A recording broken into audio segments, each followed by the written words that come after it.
मरीना और इवान रास्का दोनों समोरा के पास आए। मैं समोरा के पास खेमे में आकर बिस्तर पर बैठ गया था और उससे कह रहा था, अपना ज़रूरी सामान अटैची में रख लो, हम शहर में कोई छोटा सा बंगला लेकर रहेंगे। समोरा ने पूछा, क्या यहाँ खतरा महसूस कर रहे हो? मैंने बिस्तर पर लेटते हुए कहा, हाँ, जहरी रूपोश है, मुझ पर अचानक ही कहीं से हमला कर सकता है। फिर मरीना भी यहाँ है, वो बला की मक्कार है, अचानक ही ऐसा कोई काम कर जाती है जिसकी तवक्को पहले नहीं होती। हो सकता है सुपर मास्टर के ख्याल ख्वानी करने वाले भी यहाँ पहुंचे हुए हों। मैं यहाँ से निकलते ही अपना हुलिया भी बदलूंगा। मैं बिस्तर पर लेटा हुआ बोलता जा रहा था। समोरा पर नज़र नहीं थी क्योंकि वो मेरे सरहाने थी। वहाँ एक संदूक को खोलकर एक खंजर निकाल रही थी, वो अपने आप में नहीं थी, दिमागी तौर पर गायब हो चुकी थी। मरीना उसके अंदर पूरी तरह कब्जा जमा कर मेरे करीब आई। मैं उसे देख सकता था, लेकिन जब शामत आई हो तो कैसे देख लेता। मैंने आंखें बंद करते हुए कहा, समोरा, थोड़ी देर तक मुझे मुखातिब न करना, मैं मरीना की खबर लेकर आता हूँ। जिसके पास जा रहा था वो शारक के करीब पहुंच गई थी। मैंने ख्याल ख्वानी की परवाज़ की। मरीना के दिमाग में पहुंचते ही देखा वो मुझ पर हमला कर रही है। ये किसी ख्वाब की तरह गैर मुतवक्का था। मैं सोच भी नहीं सकता था कि ऐसा हमला होगा और ऐसा मेरी मामूला करेगी। वह सिर्फ एक साथ की बात थी। मुझे संभलने का मौका नहीं मिला। उसने खंजर को मेरे शाने में पैवस्त कर दिया। मेरे हलक से हल्की सी कराह निकली। मैंने आंखें खोलकर देखा। सुमोरा मुझ पर झुकी हुई थी और बड़ी फुर्ती से खंजर को मेरे शाने से खींचकर निकाल रही थी। चीख रही थी, नहीं नहीं, ये मैंने क्या कर दिया? मुझे पता नहीं चला और मैंने तुम पर कातिलाना हमला किया है। हाय, मैं मर जाऊंगी। तुम्हें कुछ हुआ तो अपनी जान दे दूंगी। कोई है? फर्स्ट एड बॉक्स लाओ। वो दौड़ती हुई खेमे से बाहर चली गई। मरीना मेरे अंदर आ गई।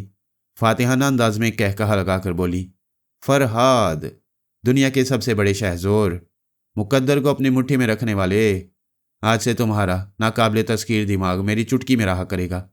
और ये कोई ख्वाब नहीं था।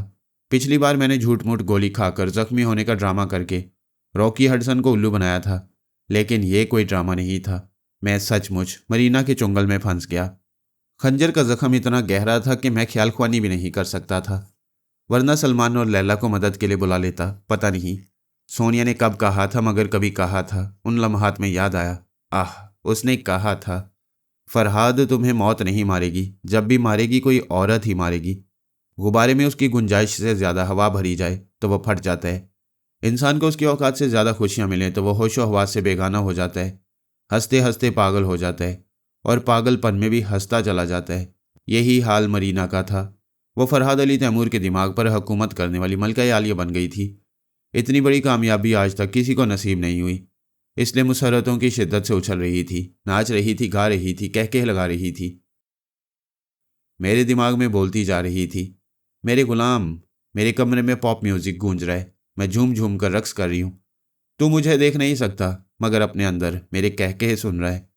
मैं इस खुशी में नाच रही हूँ कि आने वाले दिनों में तुझे सारी दुनिया के सामने नचाऊंगी।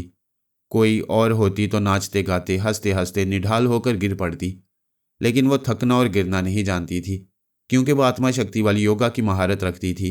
40 मिनट तक सांस रोक लेती थी। फिर ये कि ऐसी ज़बरदस्त कामयाबी हासिल हुई थी कि खुशियां मनाने के दौरान थकना भूल गई थी। उधर समोरा कॉर्निवल के डॉक्टर को ले आई थी। वो मेरे जख्म की मरहम पट्टी कर रहा था। याकूब हमदानी भी आ गया। गुस्से से समोरा को कह रहा था, तुम पागल की बच्ची हो, तुमने हमारे मोहसिन पर खंजर से हमला किया और कहती हो जानबूझकर नहीं किया। मैंने कहा, हमदानी, गुस्सा न करो, समोरा दुरुस्त कह रही है, ये अपने इख्तियार में नहीं थी। ये टेलीपैथी का चक्कर है। एक दुश्मन ने इसके दिमाग में घुसकर इसे गायब दिमाग बना दिया था। इसने अपनी मर्जी से ऐसा नहीं किया। वो रो रही थी और कह रही थी, मैंने जानबूझकर हमला नहीं किया था, फिर भी शर्म से मरी जा रही हूँ। खुदा न खास्ता तुम्हें कुछ हो गया तो मैं इसी खंजर से अपनी जान दे दूंगी। मैंने तकलीफ के बावजूद मुस्कुराते हुए कहा, तुम्हारे जान देने से वो तमाम मुसीबतें दूर नहीं होंगी जो अब मुझ पर आने वाली हैं। हमदानी ने कहा, दोस्त, कैसी मुसीबतें आने वाली हैं? तुम्हारे जहन में एहतियाती तदाबीर हों तो मुझे बताओ। मैं फिर मुस्कुराए बगैर न रह सका। वो बेचारा ये नहीं जानता था कि मेरे जहन में अब जितनी एहतियाती तदाबीर आएंगी उससे पहले मरीना पढ़ लिया करेगी। मैंने कहा, मेरी फ़िक्र न करो, क्योंकि मैं खुद अपनी फ़िक्र नहीं कर रहा हूँ। दुश्मन के रहमो करम पर हूँ, मुझे तन्हा छोड़ दो, मैं सोना चाहता हूँ। याकूब हमदानी बोला, तुम्हारी मरहम पट्टी हो चुकी है, इसके बावजूद मैं तुम्हें यहाँ की बेहतरीन हस्पताल में ले चलता हूँ। नहीं, मैं कह चुका हूँ, मेरी फ़िक्र ना करो। मुझसे और तुम सबसे ज़्यादा मेरी फ़िक्र मेरे दुश्मन को है। वो मुझे हर हाल में ज़िंदा और तंदुरुस्त रखने और दीगर दुश्मनों से मुझे छुपाते रहने की फिक्र में अपनी नींदें हराम करती रहेगी। वो मेरे अंदर थी, कहने लगी, तू सच कहता है। मुझे जितना खुश होना था हो गई। तुझे पाकर इतनी दौलतमंद हो गई हूँ कि दुश्मनों से तुझे छुपा कर रखने की फिक्र सता रही है। मैं सबसे पहले तनवीमी अमल के ज़रिए तुझे अपना गुलाम बनाऊंगी और तेरे दिमाग को लॉक करूंगी ताकि कोई दूसरा तेरे अंदर ना आ सके। मरीना, इंसान को किसी कामयाबी पर मगरूर होकर अपना ज़र्फ़ और अपना लहजा नहीं बदलना चाहिए। तुम अब तक मुझे पापा कहती थी, आपसे मुखातिब करती थी, अब आपसे तू पर आ गई हो। अगर अगले किसी लम्हे में तकदीर ने पलटा खाया और तुम्हें फिर तू से आप पर आना पड़ा तो तुम मुआफ़ी मांगने की भी हकदार नहीं रहोगी। मुआफ़ी और मैं तुझसे मांगूंगी। बड़ी खुशफहमी है कि मेरी गिरफ्त से निकल जाएगा। मेरा नाम मरीना है। तूने और तेरे बेटे ने देखा है कि मैं अपने कैदियों को किस तरह तारीक कोठरियों में रखती हूँ। तमाम टेलीपैथी जानने वाले और तेरे दोनों नाकाबिले शिकस्त बेटे भी ये कभी मालूम नहीं कर सकेंगे कि मैंने तुझे किस पाताल में छुपा रखा है। चलो ये हसरत भी पूरी करके देख लो। हसरतें तो बहुत हैं, बहुत सी इंतकामी आरजुएं हैं। मैं तुझे तरह तरह की अजियतें देकर अपने दिल की तमाम हसरतें निकालूंगी। आखिर कितनी ख्वाहिशें पूरी करोगी? हर ख्वाहिश पे दम निकलेगा। वो नागवारी से बोली, मैं फ़ौरन ही तुझ पर तनवीमी अमल करना चाहती थी, मगर तू शिकस्त खाकर भी फाते की शान से अकड़ा हुआ है। मैं पहले तेरे अंदर जलजला पैदा करके तुझे सजा दूंगी, तेरी अकड़ खाक में मिलाऊंगी। ये कहते उसने मेरे दिमाग को ज़बरदस्त झटका पहुंचाया और मुझे मुंह खोलने भी नहीं दिया। अगर मुंह खुल जाता तो मेरी चीखें खैमे से बाहर कॉर्निवल में दूर तक गूंजती चली जाती। मैं तकलीफ की शिद्दत से बिस्तर से तड़पता हुआ ज़मीन पर आ गिरा। फिर वहां भी नीम ज़िबा किए हुए मुर्ग की तरह फड़फड़ाने लगा। खैमे से हमदानी वगैरह जा चुके थे। सिर्फ समोरा मेरी देखभाल के लिए मौजूद थी। मुझे माहिए भी आपकी तरह फड़फड़ाते देखकर अपना सीना पीटती हुई आई। मुझसे लिपट कर पूछने लगी, क्या हो गया? ये तुम्हें क्या हो रहा है? क्या दुश्मन तुम्हें अजियतें दे रहे हैं? मरीना मेरे अंदर बोली, तेरी दाश्ता कैसे तड़प रही है? तेरे लिए तो पक्का बदमाश है, किसी हसीन औरत को नहीं छोड़ता। मैं तेरे बेटे के लिए थी, मुझे हाथ नहीं लगा सकता था, इसलिए मेरे दिमाग पर कब्जा किया था। मैं हमेशा इस अजाब में मुब्तला रहती थी कि एक खबीस मेरे अंदर छुपा हुआ है। अब बता, ये अजाब कैसा है? तकलीफ की शिद्दत से चीख नहीं सकता। मैंने तेरी आवाज़ बंद कर दी है। न चीख सकेगा, न फरियाद कर सकेगा। अपने अंदर तड़प तड़प कर जीता रहेगा और तड़प तड़प कर मरता रहेगा। लेकिन मैं मरने नहीं दूंगी। अगले अजाब के लिए जिंदा रखूंगी। भाई गॉड, मेरा कलेजा ठंडा हो रहा है। समोरा मेरी हालत देखकर वहां से जाना और हमदानी वगैरह को बुलाकर लाना चाहती थी। मैंने उसका हाथ पकड़कर खींच लिया। शदीद तकलीफ के बावजूद उसे अपनी आगोश में लेकर बोला, मरीना, शेर जंगल में आज़ाद रहे या गोलियों की बौछार में रहे, वो अपनी फितरत और आदत का शेर नर होता है। देख, ये हसीना मेरी आगोश में है। तू मुझे और अजियत दे, ये बाद में पता चलेगा कि मुझे सज़ा देने की हमाकत में कितना नुकसान उठा रही है। मैंने बेइंतहा तकलीफ के बावजूद समोरा को आगोश में लेकर उसे गुस्सा दिलाया था कि वो दिमागी झटके देकर एक मर्द को नहीं तोड़ सकेगी, और ये शोशा भी छोड़ दिया था कि वह ऐसी हमाकत करके नुकसान उठा रही है। इस बात पर वो सोच में पड़ गई, खासी ज़हीन थी, इसलिए फ़ौरन समझ गई कि फरहाद इंतहाई तकलीफ के नतीजे में जहनी तवाज़न खो बैठेगा तो वो एक पागल को गुलाम बनाकर कुछ हासिल नहीं कर सकेगी। दुनिया हंसेगी कि फरहाद को ताबेदार न बना सकी। एक पागल को ताबेदार बनाया तो क्या कमाल किया। वो नागवारी से बोली, तुम खतरनाक हद तक ज़हीन हो। मुझे इस मरहले पर उलझा दिया है। ये बात अकल में आ गई है कि तुम्हें इससे ज़्यादा अजियत नहीं पहुंचाना चाहिए। ठीक है, फिर कभी तुमसे निमट लूँगी। थोड़ी देर में तुम्हारी दिमागी तकलीफ ख़त्म होगी तो मैं तुम पर अमल करूँगी। मैंने मुस्कुराकर कहा, ज़रा गौर करो, तू से तुम पर आ गई हो। मैं सुबह तक आप पर ले आऊँगा। वो गुस्से से भड़क कर कुछ कहना चाहती थी, फिर उसने खुद पर काबू पाया और कहा, मैं समझ रही हूँ, तुम मुझे तैश दिलाकर सज़ा पाना चाहते हो। अब मैं ठंडे दिमाग से काम करूँगी। वो खामोश हो गई, शायद थोड़ी देर के लिए चली गई। समोरा ने कहा, तुम थोड़ी देर से पुरसकून हो, क्या मेरे करीब आने से तुम्हें करार आ रहा है? मैंने सर्द आह भर कर कहा, औरत की कुर्बत जितनी ज़िंदगी देती है उतनी ही मौत भी देती है। फिलहाल तुम ज़िंदगी दे रही हो, अभी वो आएगी फिर मुझ पर अमल करने के लिए मुझे गहरी नींद सुला देगी। मैं उसे अमल करने नहीं दूंगी, तुम्हें सोने नहीं दूंगी। मेरे लिए जोश और जज्बात में आकर ऐसी गलती ना करना। उसकी राह में रुकावटें पैदा करोगी तो वह तुम्हें दिमागी अजियतें पहुंचाएगी। मैं दिमागी अजियतें बर्दाश्त करते करते मर जाऊंगी, मगर आखिरी सांस तक उसे अमल करने से रोकती रहूंगी। तुम्हारी आखिरी सांस के बाद क्या होगा? क्या मैं उसके तनवीमी अमल से महफूज हो जाऊंगा? तुम ख्वामख्वाह जान से जाओगी। यूं जान देने का क्या फ़ायदा कि मेरा भला ना हो? मैं तुम्हें समझाता हूँ, खैमे से बाहर चली जाओ और जब तक मैं ना बुलाऊं वापस ना हो। नहीं, मैं तुम्हें बेयारो मददगार छोड़कर नहीं जाऊंगी। वो समोरा के अंदर आकर बोली, यहाँ से नहीं जाओगी तो दुनिया से जाओगी। समोरा ने कहा, फरहाद ये मेरे अंदर बोल रही है। मैंने कहा, प्लीज़ समोरा, फ़ौरन यहाँ से चली जाओ। पहले तुम्हें समझा रहा था, अब हुक्म देता हूँ, चली जाओ, फ़ौरन चली जाओ। तुम्हारा हुक्म मानकर मैं तुम्हें गुलामी या मौत नहीं दूंगी। मरीना ने कहा, तुम मेरा कीमती वक्त ज़ाया कर रही हो, चलो खंजर उठाओ। उसने समोरा पर कब्जा जमाया। वो गायब दिमाग हो गई। उसने अपने पास छुपाया हुआ खंजर निकाल लिया। उसके दस्ते को दोनों हाथों से पकड़कर उसकी नोक को अपनी तरफ कर लिया। मैंने तड़प कर कहा, नहीं मरीना, यह जुल्म ना करो, इस बेचारी को हलाक ना करो। ये अपनी मोहब्बत से मजबूर होकर तुम्हारा रास्ता रोक रही है। मैं इसे अभी यहाँ से। मेरी बात पूरी होने से पहले ही समोरा ने खंजर के तेज फल को अपने सीने में घोंप लिया। मैं फर्श पर से उठते उठते एक आह के साथ निढाल होकर फिर गिर पड़ा। वो मुझसे कुछ फासले पर ज़मीन पर पड़ी अपने लहू में भीग रही थी और तड़प तड़प कर दम तोड़ रही थी। मैं उठकर उसके पास जाना चाहता था, लेकिन बिस्तर पर आ गया। मैंने फिर उस जान देने वाली के सामने जाने की कोशिश की, लेकिन फिर बिस्तर पर गिर पड़ा। मरीना ने कहा, चुपचाप पड़े रहो, मजनू बनकर लैला से लिपटने ना जाओ। मैंने बिस्तर से सर उठाकर देखा। वह ज़मीन पर लहू में डूबी पड़ी थी और दम तोड़ चुकी थी। मैं बेबसी से बिस्तर पर चारों शाने चित हो गया। वह बोली, फरहाद अली तैमूर, कभी ऐसे बेबस और मजबूर हुए थे? मैं बयान नहीं कर सकती कि तुम्हारी यह हालत देखकर मुझे मुसर्रतों का कितना खजाना मिल रहा है। तुम्हारी मुसर्रतें अभी मायूसी में बदल जाएंगी। ये कहते ही मैंने एक जोर की चीख मारी, फिर चीखता चला गया। उसने मेरे दिमाग पर हावी होकर चीखें रोक दी, फिर पूछा, इस हरकत का मकसद क्या है? मुझसे क्यों पूछती हो? अब तो तुम मेरे मकासद और मंसूबे चुपके से और आसानी से पढ़ सकती हो। वह चुप रही, शायद पढ़ने लगी। मेरी चीखें सुनकर कॉर्निवाल के लोग हमदानी के साथ दौड़े आए थे। मैं यही चाहता था कि समोरा के कत्ल का पता चले, लोगों की भीड़ लगे, पुलिस वाले भी आ जाएं। मेरे पास मुतलका अफराद का आना जाना लगा रहे और ऐसी अफरा तफरी में मरीना तनवीमी अमल के लिए मुझे गहरी नींद ना सुला सके। वो चाहती थी दूसरे तमाम टेलीपैथी जानने वालों और खुसूसन मेरे अपने ख्याल ख्वानी करने वालों का रास्ता रोकने के लिए मेरे दिमाग को लॉक कर दे। ये काम उसे जल्द से जल्द करना चाहिए था, लेकिन इंतकामी हसरत पूरी करने के लिए मेरे अंदर जलजला पैदा किया और वक्त ज़ाया किया।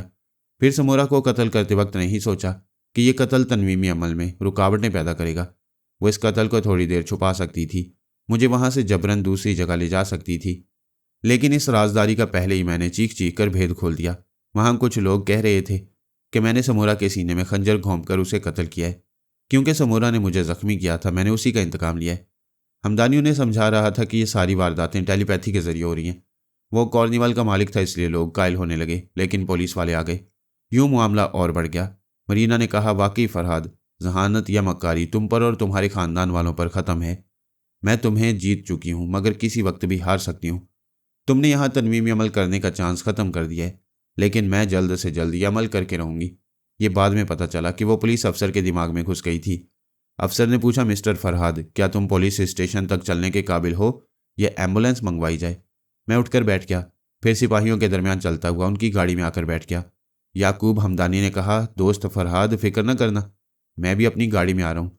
तुम्हें ज़मानत पर रिहा कराऊंगा, तुम्हारा मुकदमा लड़ूंगा, तुम्हारा यार अभी जिंदा है। पुलिस की गाड़ी मुझे कॉर्निवल से ले जाने लगी।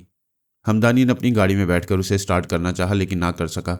उल्टी सीधी हरकतें करने लगा। कभी चाबी घुमाना भूल जाता, कभी एक्सेलरेटर पर पाँव नहीं रखता था, कभी गाड़ी स्टार्ट कर लेता तो आगे बढ़ाकर ब्रेक लगा देता और इंजन बंद कर देता। मरीना ने कहा, हमदानी, हमाकतों से सबक सीखो, मैं तुम्हें फरहाद के पीछे जाने नहीं दूंगी।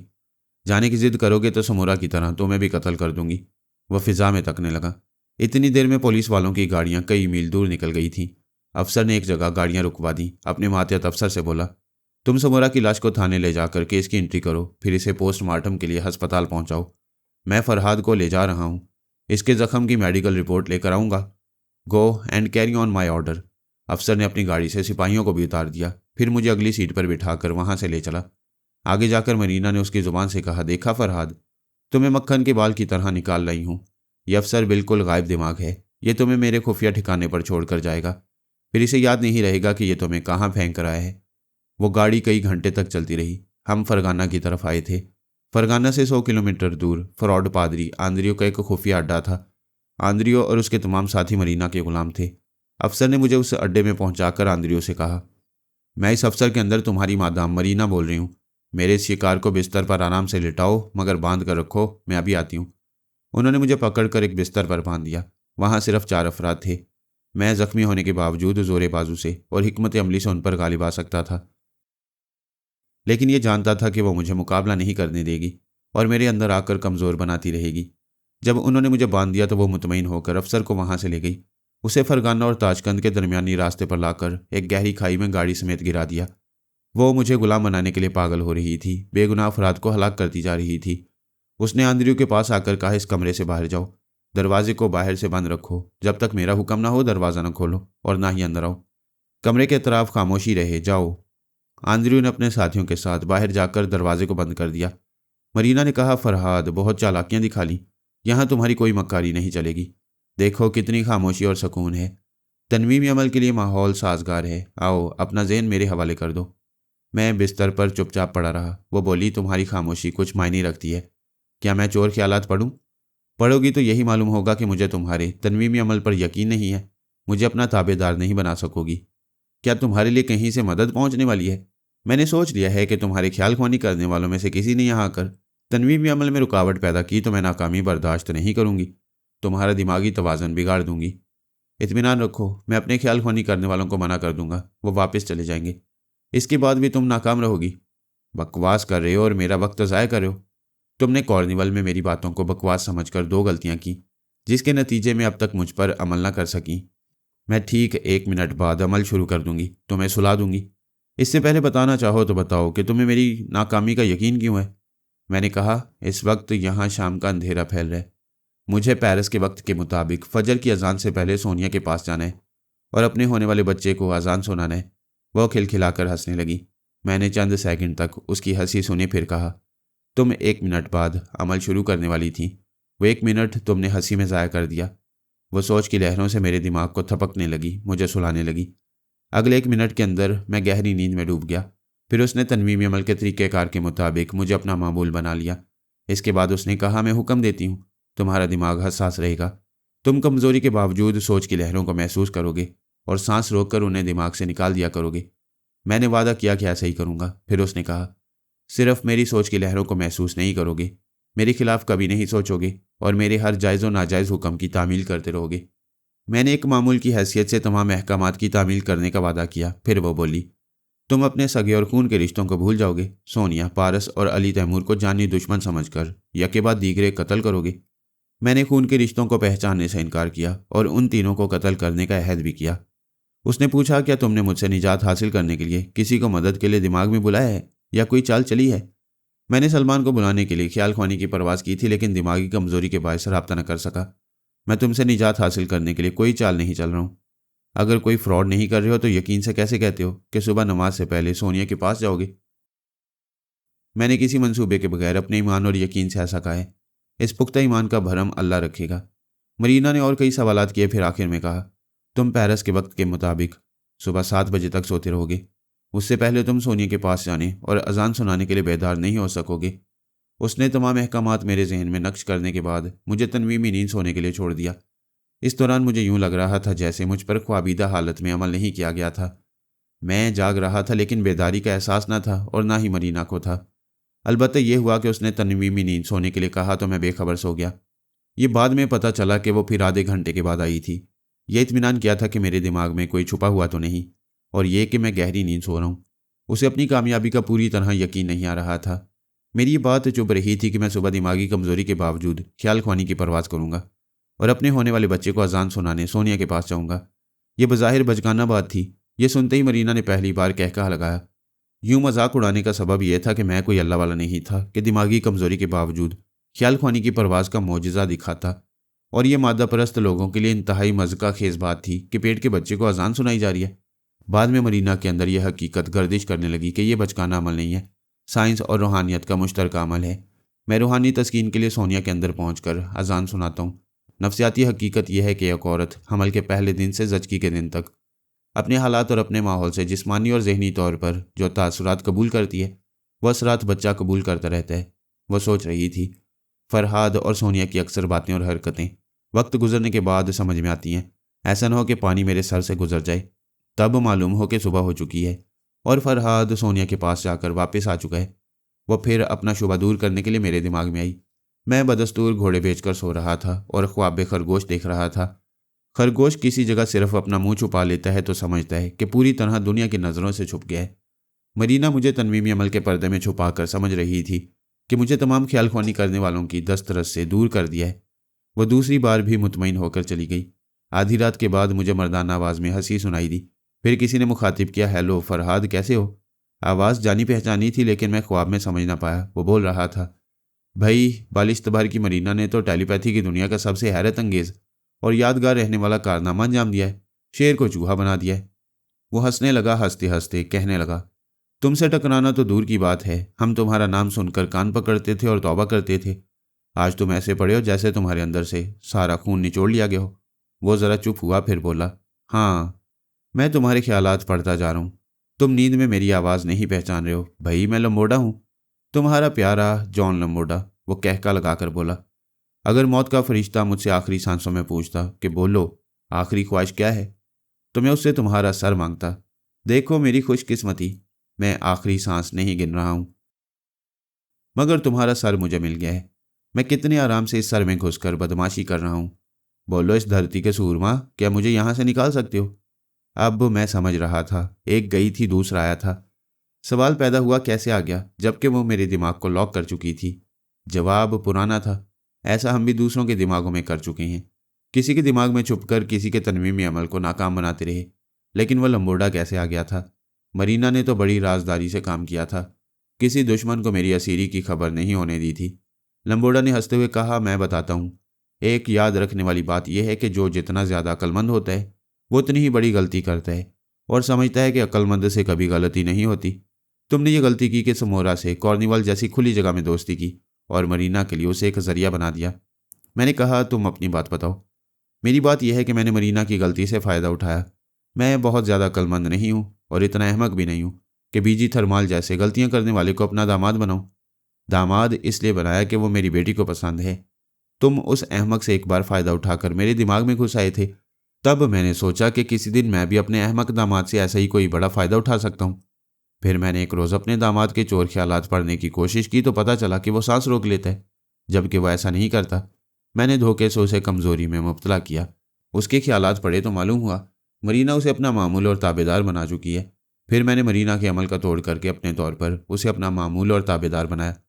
ये बात उसके जहन में नक्श कर दी कि वो बदस्तूर मरीना का ताबेदार बना रहेगा, लेकिन उसकी तमाम मसरूफियात की इत्तला मुझे चुपके से देता रहेगा और ये कि मरीना की मौजूदगी में मेरे तनवीमी अमल को भूल जाया करेगा। लंबोडा फखरी अंदाज में कह रहा था कि मरीना पिछली शाम बीजी थरमाल के पास आई थी और उसे समोरा की निगरानी का हुक्म दिया। उससे कहा कि कोई भी समोरा से तन्हाई में मिलने आए तो वो मरीना को इतला दे। उसने इतला दी थी कि जो शख्स तन्हाई में मिलने आया है समोरा उसे फरहाद कहती है। थरमाल ने यही बात लंबोडा के पास आकर बताई। यूं लंबोडा पहले समोरा के पास आया, उसके अंदर रहकर मालूम किया कि मरीना ने उसके ज़रिए फरहाद को ज़ख्मी किया है और अब मगरूर फरहाद दी ग्रेट का दिमाग खुला मकान बन गया। तब से वो मेरे अंदर आकर छुपा हुआ था। उसने कहा, फरहाद, गुरूर से सर उठाने वाली पहाड़ की फलक बोस चोटियां भी जलजले के एक झटके से ज़मीन बोस हो जाती हैं। तुम आखिर कब तक हमारे कदमों में ना आते? मैंने कहा, अगर मैंने कभी नादानिस्तगी में गुरूर किया हो तो उसे खुदा मुआफ़ करने वाला है। वैसे दुश्मन इसलिए मुझे मगरूर कहते हैं कि मुझ पर गालिब आने में नाकाम होते रहते हैं। जब लोमड़ी अंगूरों को इल्ज़ाम दे सकती है तो दुश्मन मुझे क्यों ना देंगे? क्या मुझे बातों में उलझाकर मेरे तनवीमी अमल से महफूज रहना चाहते हो? मैं खामोश रहा। उसने पूछा, खामोश क्यों हो? मैं बोलूँगा तो बोलोगे कि बोलता है और तनवीमी अमल से महफूज रहना चाहता है। ताज्जुब है, इस हाल में भी तुम्हारी जिंदा दिली बाकी है। चलो अब मैं अमल शुरू कर रहा हूँ। तमाम तवज्जो मुझ पर मरकूज़ करो और मरीना को भूल जाओ। मरीना की आवाज़ सुनाई दी, तुम इस पर अमल कर सकोगे तब ये मुझे भूलेगा। लंबोडा ने कहा, ओ गॉड, तुम इसे तनवीमी नींद सुलाने के बाद भी चली आई? मैं कई बार आ चुकी हूँ। मुझे शुबा था कि कहीं से कोई गड़बड़ हो रही है। मुझे फरहाद के टेलीपैथी जानने वालों की तरफ से खतरा था। मैं ये सोच भी नहीं सकती थी कि तुम्हारे दामाद को अपना ताबेदार बनाकर इतना बड़ा नुकसान उठाऊंगी। लंबोडा खामोश था, वो भी खामोश रही। दोनों अपनी अपनी जगह सोच रहे थे कि ये क्या हो गया। मैं बिल्कुल तरनवाला नजर आया था। उनके ख्याल से वो फ़ौरन ही मुझे निकल जाते, मगर सवाल ये था कि कौन निकलेगा और कौन मुझसे दस्तबरदार होगा। सवाल ही पैदा नहीं होता था कि उनमें से कोई मेरे हसूल से बाज आ जाता। मुझे हासिल करने का मौका फिर कभी ना मिलता। मुझे अपना गुलाम बनाने के जिस मुकाम तक वो पहुंच गए थे वहां से 1 इंच भी पीछे हटने वाले नहीं थे। बड़ी देर बाद लंबोडा ने कहा, मैं जानता हूं तुम मौजूद हो। वो तो मैं मौजूद रहूंगी, इसे मैंने शिकार किया है। जिस लम्हे से तुमने शिकार करना शुरू किया था उस लम्हे से मैं समोरा के अंदर मौजूद था। मैं भी समोरा के ज़रिए से ज़ख्मी कर सकता था। या इसे तुम्हारा शिकार होने से बचा सकता था। मेरा एहसान मानो कि मैंने रुकावट पैदा नहीं की। वो बोली, इन बातों से मसला हल नहीं होगा।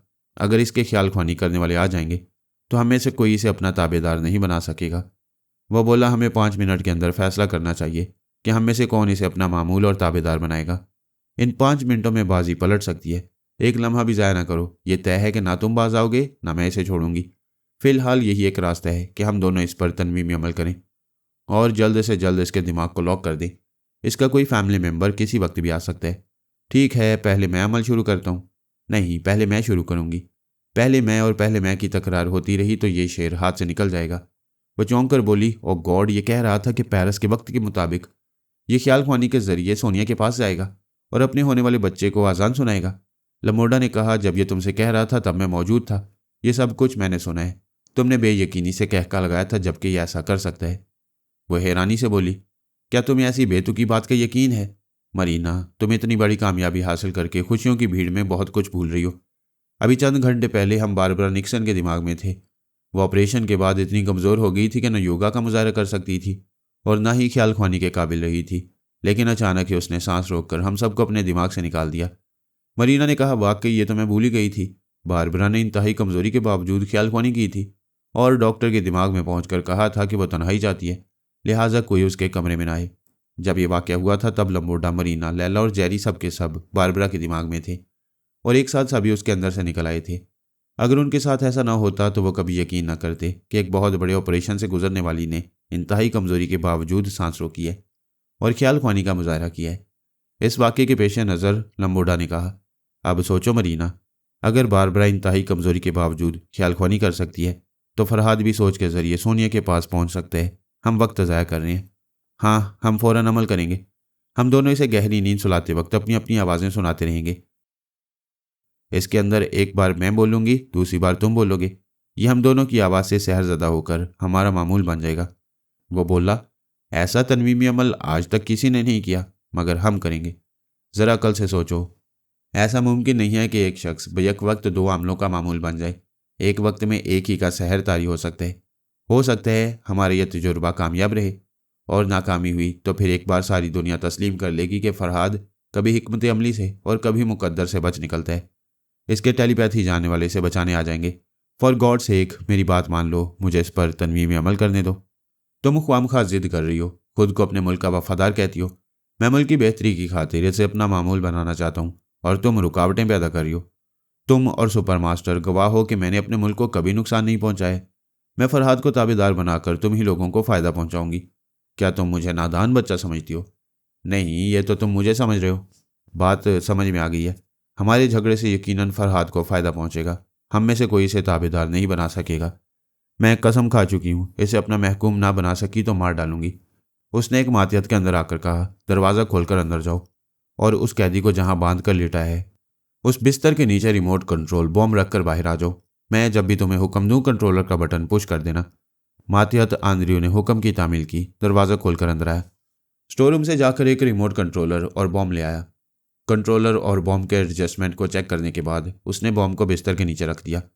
फिर बाहर आकर दरवाजे को बंद करके ऐसी खिड़की के पास बैठ गया जहां से बॉम्ब और कंट्रोलर का इलेक्ट्रॉनिक रिश्ता कायम रह सकता था। मरीना ने कहा, फरहाद, तुम्हारा कोई टेलीपैथी जाने वाला मदद करने आए तो उसे बता देना कि तुम बारूद पर लेटे हुए हो।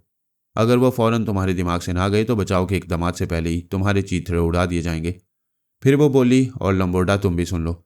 अगर कोई चाल चलना और चालाकी दिखाकर इसे मुझसे छीनना चाहोगे तो ये तुम्हें जिंदा नहीं मिलेगा। वो बोला, मर जाए तो खस कम जहां पाक, अगर जिंदा रहेगा तो मेरा ही ताबेदार बनकर रहेगा। यानी तुम इसका पीछा नहीं छोड़ोगे।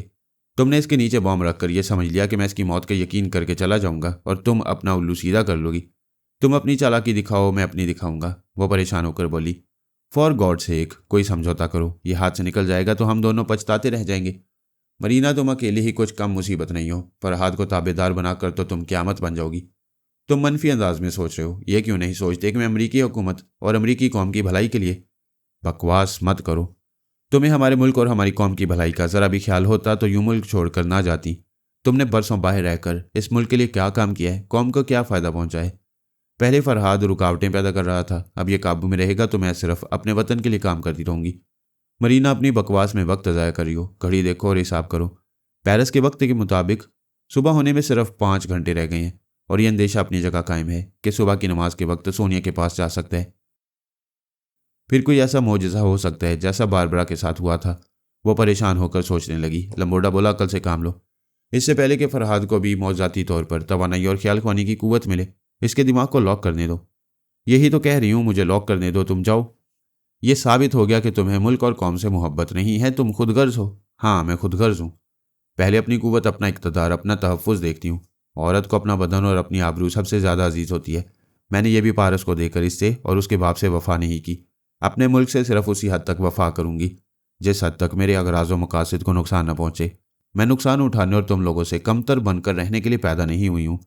तो फिर ठीक है, मैं यहाँ जम करूँगा। इसकी मौत के बाद ही दिमाग से निकलूँगा। वह दोनों मेरे दिमाग में झगड़ा कर रहे थे और दर पर्दा ये कोशिश कर रहे थे कि किसी तरह एक दूसरे की पनाहगाह मालूम कर लें।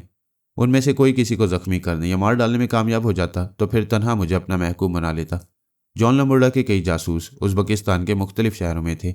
उसने सभी को हुक्म दिया था कि वह मरीना को ताशकंद से फरगाना तक तलाश करें, उसे किसी तरह भी ढूंढ कर जख्मी करें। फरगाना के करीब उसका एक खुफिया अड्डा है, उसे भी तलाश किया जाए। वहाँ जो शख्स उसको कमरे में बंधा हुआ नजर आए उसे अपनी तहवील में लिया जाए। बाकी अफराद को गोलियों से छलनी कर दिया जाए। आंद्रियो नामी उस शख्स के पास रिमोट कंट्रोलर है, उसे कंट्रोलर इस्तेमाल करने का मौका ना दिया जाए, वरना जिस कैदी को वहाँ से लाना है वो बॉम्ब के धमाके से फना हो जाएगा। मरीना भी यही चाहती थी कि किसी तरह जॉन लंबोड़ा का पता ठिकाना मालूम हो जाए ताकि उसे जख्मी करके एक तरफ तो उसे मेरे दिमाग से भगा सके, दूसरा उसे भी अपना मामूल और ताबेदार बना सके। मरीना के पास एक ही ख्याल ख्वानी करने वाला इवान रास्का रह गया था। बीजी थर्माल को इस्तेमाल करके वो धोखा खा चुकी थी। उसने इवान रास्का से कहा, लंबोड़ा मेरे लिए प्रॉब्लम बन गया है। मैं उसे फरहाद के दिमाग से निकालने के लिए उसके आसपास के लोगों को अलकार बनाना चाहती हूँ, लेकिन ऐसा करने के दौरान लंबोड़ा फरहाद के अंदर तन्हा रह जाएगा और मेरी अदम मौजूदगी में उसे अपना ताबेदार बना लेगा, उसके दिमाग को लॉक कर लेगा। फिर मैं उसके अंदर नहीं जा सकूंगी। क्या आप चाहती हैं कि मैं आपकी अदम मौजूदगी में फरहाद के अंदर रहूं और लंबोड़ा को अमल ना करने दूं? हाँ, बिल्कुल मोहतात रहो, उसकी बातों और उसकी चालों में ना हो। आइंदा 5 घंटों में कुछ भी हो सकता है। मैं तुम्हारे पास आती रहूंगी। बेहतर है तुम लंबोड़ा को अपनी आवाज़ ना सुनाओ, उससे बात ना करो, अपनी मौजूदगी जाहिर ना करो। जब वो फरहाद पर अमल करना चाहे तो खामोशी से रुकावटें पैदा कर दिया करो। ठीक है, मैं बिल्कुल खामोश रहकर रुकावटें पैदा करता रहूँगा। जॉन लंबोड़ा भी यही चाहता था कि मेरे दिमाग में बैठा न रहे, बाहर निकल कर और दूसरे जराए से मरीना को ट्रैप करे। उसे अंदेशा था कि अपने किसी मातियत को मेरे अंदर निगरानी के लिए छोड़कर जाएगा तो मरीना उसे किसी चालाकी से धोखा देकर अपने मकसद में कामयाब हो जाएगी। लिहाजा अपने किसी ऐसे ख्याल ख्वानी करने वाले को मेरे दिमाग में रखे जो मरीना के जोड़ का तोड़ हो। और वो जोड़ का तोड़ एक ही थी और वो थी सोनिया सानी उर्फ सिल्वाना उर्फ सुपर मादाम। लंबोड़ा ने फौरन ही सानी के पास आकर कहा, सिल्वाना, बहुत बड़ी खुशखबरी है। अगर अभी एक रुकावट दूर हो जाए तो हम फरहाद अली तैमूर को अपना गुलाम बना सकते हैं। सानी ने हैरानी से पूछा, क्या वाकई यकीन नहीं आ रहा? वो बोला, माय डार्लिंग बेबी, वाकई ये यकीन ना करने वाली बात है, लेकिन यह सच है। मरीना बड़ी चालाकी से फरहाद को जख्मी करके उसके दिमाग में घुस आई है। मरीना की एक हमाकत से मुझे भी फरहाद के अंदर पहुंचने का मौका मिल गया है। हम दोनों में बड़ी देर से यह जंग जारी है कि फरहाद को कौन अपना महकूम बनाएगा। मैं किसी तरह उस कमीनी को वहां से भगाना चाहता हूँ। यह सुनकर ही सानी का दिल तेजी से धड़कने लगा था कि मैं ट्रैप किया गया हूँ। ऐसे में वो लंबोड़ा को अपने दिमाग में रहकर बोलने देती तो वो मेरे लिए सानी की मोहब्बतों और जज्बों को पढ़ लेता। वो बोली, अंकल, मैं बाथरूम में जा रही हूँ, आप जाएं, मैं अभी आ रही हूँ। ये कहते उसने सांस रोक ली।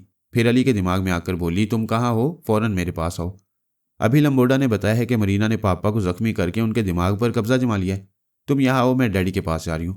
उसने फौरन ही सलमान को मुखातिब करते हुए कोड वर्ड्स अदा किए, फिर कहा, डैडी, गजब हो गया, पापा का दिमाग मरीना के काबू में आ गया है। आप मम्मी वगैरह को आगाह करें और पापा के पास जाकर सूरत हाल मालूम करें। इन हालात में जब भी मेरे पास आए मोहतात होकर आएँ, क्योंकि लंबोड़ा से मेरा मुसलसल रब्ता रहेगा। फिर उसने लंबोड़ा के पास आकर कहा, सॉरी अंकल, अब आप फरमाएं, फरहाद को महकूम बनाने के लिए आपकी हिकमत अमली क्या होगी? फरहाद किस्मत का धनी है। मरीना की रुकावट दूर ना की गई तो वह हमारे हाथ से निकल जाएगी। फिर ऐसा अनमोल मौका कभी किसी को नसीब नहीं होगा। मैं चाहता हूँ तुम फरहाद के दिमाग में मौजूद रहो ताकि मैं दूसरे जराए से मरीना को उसके अंदर से निकलने पर मजबूर कर सकूँ। मैं समझ गई, आप चाहते हैं कि मरीना आपकी गैर मौजूदगी में फरहाद पर तनवीमी अमल ना करे। आप इत्मीनान से जाएं, मैं मरीना से निमट लूँगी। मैं फरहाद की आवाज़ और लहजे से वाकिफ़ नहीं हूँ, आप मुझे वहाँ पहुँचा दें। वो मेरे पास आती जाती रही थी, लेकिन सिल्वाना की हैसियत से लाइल्मी जाहिर कर रही थी। लंबोड़ा ने उसे मेरे दिमाग में पहुँचा दिया। मेरे अंदर गहरी खामोशी थी। यूँ लगता था जैसे दिमाग में कोई दुश्मन या दोस्त ना हो। सानी ने मेरे पास आते ही मालूम करना चाहा कि लंबोडा ने मेरे चोर ख्यालात पढ़े हैं या नहीं। सानी मेरे चोर ख्यालात न पढ़ सकी। इससे पता चल गया कि मरीना ने मेरे दिमाग के उस खाने पर सख्ती से कब्जा जमाया हुआ है। वो नहीं चाहती कि लंबोडा को एक बहुत बड़ी हकीकत मालूम हो। वह हकीकत यह थी कि मरीना अलाइलमी में मेरी मामूला बनकर रहती थी और मैं उसकी बेखबरी में उसके दिमाग में जाता रहा हूँ। अगर ये बात लंबोडा को मालूम हो जाती तो वो मेरा लबो लहजा अपनाकर उसके दिमाग में पहुंचकर जलजला पैदा कर देता। फिर बड़ी आसानी से मुझे अपना मामूल और ताबेदार बना लेता। मरीना ने इवान रास्का से कहा था कि वो उसकी अदम मौजूदगी में मेरे अंदर रहेगा। वो रास्का को खास तौर पर ताकीद करना चाहती थी कि मेरे दिमाग के चोर खाने में सख्ती से जमा रहे और लंबोडा की सोच की लहरों को उधर न आने दे। लेकिन फिर अकल आई कि इवान रास्का मेरा वो चोर ख्याल पढ़ लेगा जिससे मरीना की कमजोरी मालूम हो जाएगी। वो अपने साय पर भी भरोसा नहीं करती थी, फिर रास्का पर कैसे एतमाद कर लेती। उसकी भी नीयत बदल सकती थी, वो भी उसे अपनी मामूला बना सकता था। वो मुझे ट्रैप करके बड़ी मुश्किल में पड़ गई थी, मेरे दिमाग से निकल कर कहीं नहीं जा सकती थी। भेद खुलने पर लंबोडा सिर्फ मुझे ही नहीं उसे भी अपना मामूल बना सकता था। सानी ने मुझे मुखातिब करते हुए कहा, हेलो फरहाद, मैं सिल्वाना उर्फ सुपर मादाम बोल रही हूँ। तुम लोगों ने पहले कभी यह नाम नहीं सुना होगा और आज भी ना सुनते, लेकिन मैं ये देखने आई हूँ कि तुम्हारे जैसे पहाड़ के दिमाग में ये कौन चुड़ैल घुसी हुई है। मरीना के लिए भी सुपर मादाम सिल्वाना का नाम नया था। अपने लिए चुड़ैल का लफ्ज़ सुनकर उसे गुस्सा आया, लेकिन वो खामोशी से बर्दाश्त कर रही थी। सानी ने कहा, क्या बात है, मैं फरहाद के चोर ख्यालात पढ़ना चाहती हूँ लेकिन मेरी सोच की लहरें नाकाम हो रही हैं। उसे जवाब नहीं मिला। वो बोली, मरीना, आखिर कब तक हठधर्मी करोगी? फरहाद के टेलीपैथी जानने वाले आ जाएंगे तो फिर क़यामत तक उसे अपना महकूम नहीं बना सकोगी। फिर तुम्हें क्या हासिल होगा? मरीना ने कहा, मुझे हासिल नहीं होगा तो दूसरे भी खाली हाथ रह जाएंगे। मैंने फरहाद के बिस्तर के नीचे बॉम्ब रख दिया है। मेरे नाकाम होते ही वह बॉम्ब फरहाद के चीथड़े उड़ा देगा। सानी ने लंबोडा के पास आकर पूछा, कि आप जानते हैं कि उसने फरहाद के बिस्तर के नीचे बॉम्ब रखा है? माय डार्लिंग बेबी, ये मरीना बदहवास हो गई है। इसने मेरी मौजूदगी में अपने मातियत आंद्रियों से बम रखवाया था, लेकिन हुक्म की तामील कराते वक्त आंद्रियों के दिमाग में नहीं थी, क्योंकि फरहाद के दिमाग से हिलना नहीं चाहती थी। मैंने उस मातियत को गायब दिमाग बनाकर बॉम्ब वहां से हटा दिया और रिमोट कंट्रोलर का सेल भी निकाल दिया है। शुक्र है कि फरहाद जिंदा रहेगा। मरीना की चाल नाकाम हो गई, लेकिन हम भी कामयाब नहीं होंगे। फरहाद के रिश्तेदार किसी वक्त भी उसके दिमाग में पहुंच जाएंगे। अंकल, क्या आपने फरहाद के चोर ख्यालात पढ़े हैं? वो कमबख्त सांप बनकर बैठी है, भला कैसे पढ़ सकता हूँ? इसका मतलब है फरहाद के दिमाग में कोई ऐसा राज छुपा हुआ है जो हमें मालूम हो जाए तो ये मालूमात मरीना को नुकसान पहुंचा सकती है। बेशक कोई ऐसी ही बात है। अंकल, ज़रा दिमाग लड़ाएं कि वो बात क्या हो सकती है। बेबी, गौर व फिक्र का वक्त नहीं है। मैं यहाँ तरह तरह के ज़राए मरीना के खिलाफ इस्तेमाल करने में मसरूफ़ हूँ। मैं आपका वक्त ज़ाया नहीं करूँगी, सिर्फ 10 मिनट चाहती हूँ। 10 मिनट क्या, तुम्हारे लिए तो हमारी पूरी ज़िंदगी हाजिर है। मरीना पारस की महबूबा थी। फरहाद ने उसे बेटी बनाया था, लेकिन यह फरहाद इतना नादान नहीं है कि मरीना की मक्काराना फितरत पर एतमाद करता हो। क्या उसने धोखे से चुपचाप मरीना को अपनी मामूला नहीं बनाया होगा? हाँ बेबी, तुम्हारी बात दिल को लगती है, उसने ऐसा किया होगा। फिर आज मरीना ने उसके दिमाग में घुसकर यह मालूम किया होगा कि वो धोखा खाती रही है और अब तक नादानिस्तगी में उसकी मामूला बनकर रहती आई है। कैसा नहीं हो सकता कि मरीना आपसे यही राज छुपाने के लिए चोर ख्यालात पढ़ने का मौका नहीं दे रही हो? ऐसा हो सकता है। हो सकता है तो इंतज़ार किस बात का है? फरहाद का लबो लहजा इख्तियार करके उस चालाक लोमड़ी के दिमाग में पहुंचे। हो सकता है नाकामी हो, आजमाने में हर्ज क्या है? उसने फौरन ही आंखें बंद की। मेरे लबो लहजे को गिरफ्त मिल गया। फिर मरीना के लबो लहजे से राब्ता कायम करते हुए उसके दिमाग में पहुंचा तो जगह मिल गई। उसने सांस नहीं रोकी, उसकी आमद से बेखबर रही। लंबोडा को पहले चंद लम्हों तक यकीन नहीं आया, फिर यकीन आया तो खुशी से उछल पड़ा। सानी के पास आकर बोला, सिल्वाना मेरी जान, मेरी बेटी, हम सब की सुपर मादाम, तुम क्या चीज़ हो। इस दुनिया की नहीं, किसी सियारे से आई हो, कंप्यूटर से ज़्यादा फास्ट हो। अरे तुमने मुझे कहाँ पहुँचा दिया। अब फरहाद के साथ मरीना जैसी मक्कार औरत भी मेरी मुट्ठी में आ गई है। अंकल, ज़्यादा खुशी काम बिगाड़ देगी। मरीना को फ़ौरन फरहाद के दिमाग से निकाल कर दोनों को काबू में करें और मुझे जाने दें। सिर्फ 10 मिनट इंतज़ार करो, मैं अभी आता हूँ। वो आसानी से रुखसत होकर मरीना के पास आया। फिर उसे मुखातिब किया, हेलो मरीना, मुझे पहचान रही हो? वो खौफ से चीख पड़ी, नहीं, तुम फरहाद नहीं हो। वो तो ज़ख्मी है, ख्याल ख्वानी के काबिल नहीं हो। बिल्कुल दुरुस्त समझ रही हो, मैं लंबोडा हूँ, फरहाद का लहजा इख्तियार करके आया हूँ। नहीं, मैं तुम्हें अपने दिमाग में नहीं रहने दूंगी। मुझे भगाना चाहोगी तो जल्जला पैदा कर दूंगा। मैंने तुम्हें समझाया था मुझसे मुकाबला ना करो, फरहाद को मेरे लिए छोड़ दो, मगर तुम पर कामयाबी का नशा छाया हुआ था। वह दौड़ती हुई दरवाजे के पास गई। उसने कहा, भागो, जितनी दूर भाग सकती हो भागो। उसने दरवाजे को अंदर से बंद कर दिया। लंबोडा ने कहा, ताज्जुब है, मैं समझ रहा था तुम इस कमरे से, इस इमारत से बाहर भागना चाहती हो, मगर तुमने तो दरवाज़ा बंद कर लिया। क्या मुझे अंदर आने से रोक रही हो? उसकी बातों के दौरान वो फर्श पर झुकती हुई चारों शाने चित हो गई। वो बोला, ये क्या ड्रामा कर रही हो? मैं अभी तुम्हारे दिमाग को कमज़ोर बनाने के बाद अपने एक मातियत को तुम्हारे अंदर निगरानी के लिए छोड़ दूंगा, ताकि तुम फरहाद के दिमाग में ना आ सको। वो उसके अंदर जलजला पैदा करके दिमागी कमजोरी में मुब्तला करना चाहता था। उससे पहले ही मरीना ने कृष्णा कृष्णा हरे कृष्णा कहते हुए अपने अंदर की तमाम सांसों को बाहर निकाला। इसके साथ ही उसकी आत्मा भी जिस्म से अलग हो गई। लंबोड़ा दिमागी तौर पर अपनी जगह हाजिर हो गया। वह एक खुफिया रिहाइशगाह में सुपर मास्टर हॉलीमैन के साथ बैठा हुआ था। सुपर मास्टर को जब यह मालूम हुआ था कि मैं उनका महकूम और ताबेदार बनने वाला हूँ, तब से वो बेचैन था। रुकावट पैदा करने वाली मरीना को गालियां दे रहा था। उसे ताशकंद और फरगाना में ढूंढ निकालने की हर मुमकिन कोशिश कर रहा था। फिर लंबोड़ा ने बताया कि इस मरहले पर भी सुपर मादाम सिल्वाना की जहानत काम आई थी। वो मरीना के दिमाग में पहुंच गया था। सुपर मास्टर की खुशी का ठिकाना नहीं था। वो कस्में खा रहा था कि सुपर मादाम सिल्वाना इस सदी की सबसे ज़हीन लड़की है। वो जैसे हैरत अंगेज कारनामे अंजाम दे रही है, वैसी मिसाल दुनिया की कोई लड़की नहीं पेश कर सकती। फिर सुपर मास्टर खुश होते हुए झाग की तरह बैठ गया। लंबोड़ा ने बताया कि मरीना ने सांस रोक ली है और उसे दिमाग से बाहर निकाल दिया है। यह इतला देकर वह फिर एक बार मरीना के पास गया। ख्याल था कि वह सांस ले रही होगी, लेकिन सोच की लहरों को मरीना का दिमाग नहीं मिला। यह यकीन करने वाली बात नहीं थी कि वह अचानक मर गई है। लंबोड़ा और सुपर मास्टर वगैरह को मरीना की आत्मा शक्ति के मुतल्लिक कुछ मालूम नहीं था। आत्मा जिस्म का साथ छोड़ दे तो बदन आर्जी तौर पर मुर्दा हो जाता है, दिमाग भी खाली घर बन जाता है। लंबोड़ा की सोच की लहरें उस खाली मकान में भटक कर वापस आ गई थीं। उसने 10 मिनट के बाद फिर उसके अंदर आना चाहा, फिर 15 मिनट, फिर 20 मिनट के बाद भी आया, लेकिन नाकामी हुई। सुपर मास्टर ने पूछा, क्यों वक्त ज़ाया करते हो? फरहाद को काबू में करो। मैं हैरान हूं कि वो अचानक कैसे मर गई। मैं 20 मिनट तक बराबर उसके दिमाग में जाता रहूं। इससे ज़्यादा सांस रोकना उसके लिए मुमकिन नहीं होगा। वो यकीनन मर चुकी है। उसे जहन्नुम में जाने दो, फरहाद पर अमल करो। उसने सानी के पास आकर मरीना के मुतालिक उसे बताया। वो बोली, बड़े बड़े योगा के माहिर आधे घंटे बाद कई कई घंटे सांस रोक लेते हैं। शायद उसने भी ऐसी ही सलाहियत हासिल कर ली हो। मैं यकीन नहीं करूंगी कि वो मर गई है। बेशक वो बहुत मक्कार है, शायद कोई चाल चल रही है। ऐसा करो, तुम वक्फे वक्फे से उसके अंदर जाने की कोशिश करती रहो। मैं जल्द ही फरहाद पर तनवीमी अमल से फारिग हो जाऊंगा। वो तनवीमी अमल करने मेरे अंदर आ गया। सानी ने सलमान के पास आकर पूछा, डैडी आप लोग पापा के तहफ़्फ़ुज़ के लिए क्या कर रहे हैं? लैला मुस्तकिल भाईजान के दिमाग में है, दुश्मनों को नुकसान पहुंचाने नहीं देगी। मैं आधा घंटा पहले भाईजान का लहजा इख्तियार करके मरीना के अंदर छुपा हुआ था। फिर लंबोड़ा वहां पहुंच गया। इससे पहले कि वो उसके अंदर जलजला पैदा करता, उसने आत्मा शक्ति के जरिए आर्जी मौत इख्तियार कर ली।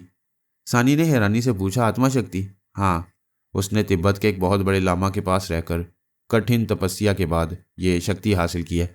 40 मिनट तक सांस रोक लेती है, फिर 1 मिनट सांस लेकर मजीद 40 मिनट तक सांस रोकने का अमल जारी रखती है। ताज्जुब है हमारी दुनिया में कैसे कैसे हैरत अंगेज जुलूम है। आखिर वह इस तरह सांस रोककर क्या कर रही होगी? उसकी आत्मा पलक झपकते ही दुनिया के किसी भी हिस्से में पहुंच जाती है। चूंकि लंबोड़ा उसका रास्ता रोक रहा है, इसलिए यही समझ में आता है कि उसकी आत्मा लंबोड़ा के पास पहुंची होगी और उसे नुकसान पहुंचाने की तदबीर कर रही होगी।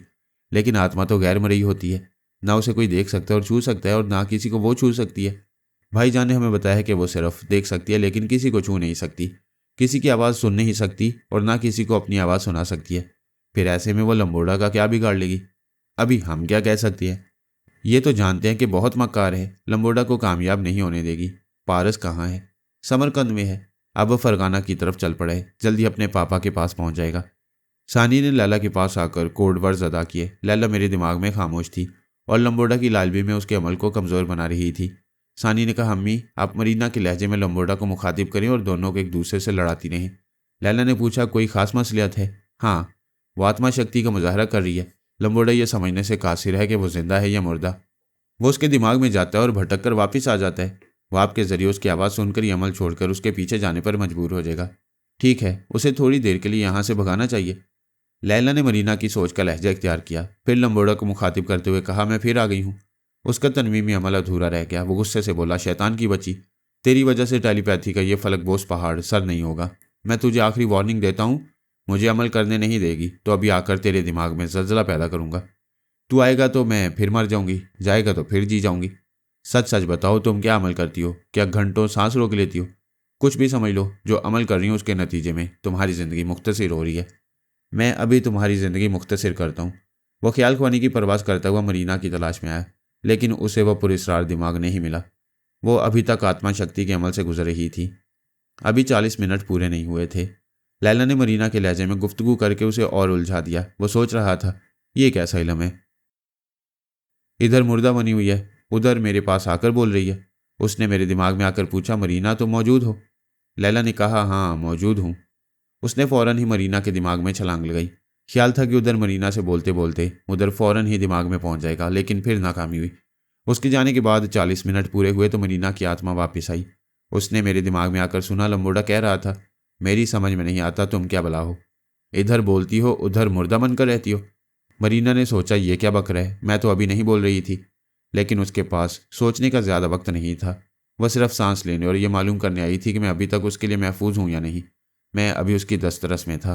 वह मुतमईन होकर दिमागी तौर पर हाजिर हुई, फिर सांस रोककर आत्मा शक्ति के जरिए लंबोड़ा के पास पहुंच गई। वह सुपर मास्टर के पास बैठा हुआ था, अब उठकर टहल रहा था। उसका अंदाज और उसके हिलते हुए होंठ बता रहे थे कि वो परेशान होकर कुछ कहता जा रहा है। सुपर मास्टर भी जवाबन कुछ कह रहा था। उनकी परेशानियां यही हो सकती थी कि फरहाद और मरीना में से कोई हाथ नहीं आ रहा। अभी सबसे बड़ा मसला मरीना को जेर करना था। उसी वक्त एक आला फौजी अफसर कमरे में दाखिल हुआ। उसने सलूट करने के बाद कुछ कहा, जिसे सुनकर लंबोड़ा ने सुपर मास्टर से मुसाफिया किया। फिर आला अफसर के पीछे चलता हुआ कमरे से बाहर आया। बाहर 6 मुसल्लह फौजी गार्ड्स थे। वो उसे चारों तरफ से घेर कर उस बंगले से बाहर ले आए।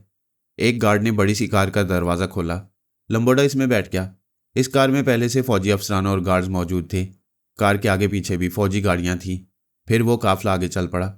मरीना की आत्मा भी इस कार में थी, लंबोड़ा की शाहरग के करीब, मगर कोई नुकसान नहीं पहुंचा सकती थी। ये समझने की कोशिश कर रही थी कि वो कहाँ जा रहा है। कोई सही मंजिल मालूम होते ही वो उसे ठिकाने लगाने का इंतज़ाम तकरीबन कर चुकी थी। उसने सिर्फ लंबोड़ा के दामाद थरमाल को ही नहीं, उसकी बेटी कानो वाना को भी अपनी मामूला बनाकर रख छोड़ा था। उसे लाशऊरी तौर पर यह हदायत दी थी कि वह अपनी कार में लंबोड़ा की खुफिया रिहाइशगाह के करीब मौजूद रहे। जब भी उसका बाप उस रिहाइशगाह से बाहर कहीं जाए वो उसका पीछा करती रहे, और वो ऐसा कर रही थी। मरीना की आत्मा ने उसकी कार में भी आकर देखा। वो ताक्कुब कर रही थी। आत्मा फिर लंबोड़ा के पास आ गई, उन रास्तों को देखती रही जहां से वो गुजर रहा था। फिर वो समझ गई, अब वो उस रास्ते से गुजर रहा था जहां से सिर्फ सरकारी ओहदेदार गुजरते थे, और वो रास्ता उस प्राइवेट एयरपोर्ट के सामने ख़त्म होता था जहां से मुल्क के हुक्मरान खुसूसी त्यारों में परवास करते थे। वो समझ गई, लंबोड़ा एक खुसूसी त्यारे में कहीं जा रहा है। मौजूदा हालात में यही सोचा जा सकता था कि वो उज़्बेकिस्तान जा रहा है, ताकि खुद मरीना को ख़त्म करके मुझे वहाँ से बाहिफाजत अपने मुल्क ले जा सके। इसके बाद आत्मा वापस आ गई। वो एक गहरी सांस लेने के बाद उठ बैठी। फिर दूसरे ही लम्हे में ख्याल ख्वानी की परवास करते हुए कानूवाना के पास पहुंच गई।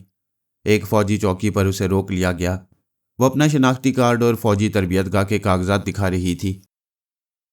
चेक करने वाले अफसर ने कागजात से मुतमईन होकर मजीद सवालात नहीं किए, क्योंकि वह जॉन लंबोड़ा की बेटी थी और बाप आगे जा चुका था। उसने भी गाड़ी आगे बढ़ा दी। मरीना ने एक्सेलरेटर पर उसके पैर का दबाव बढ़ाया। यूं कार की रफ्तार बढ़ाते हुए एयरपोर्ट के अहाते में पहुंच गई। लंबोड़ा अपनी कार से उतरकर मुसल्ला गार्ड्स के दरमियान जा रहा था। बेटी की आवाज़ सुनकर रुक गया। वो कह रही थी, hello dad, me your darling कानो माना। वो कार रोककर दरवाज़ा खोलकर बाहर आई। जब तक अंदर थी किसी ने उसके हाथ में रिवॉल्वर नहीं देखा था। ये पूछने की नौबत नहीं आई कि क्यों आई हो, ये कैसे मालूम हुआ कि मैं बाहर जा रहा हूँ। शामत आती है तो कुछ सोचने समझने से पहले ही आती है। उसने कार के दरवाजे से निकलते ही रिवॉल्वर को दोनों हाथों से थामकर बड़ी फुर्ती से फायरिंग की। एक फायर खाली गया, दूसरी गोली सीने में पेवस्त हुई।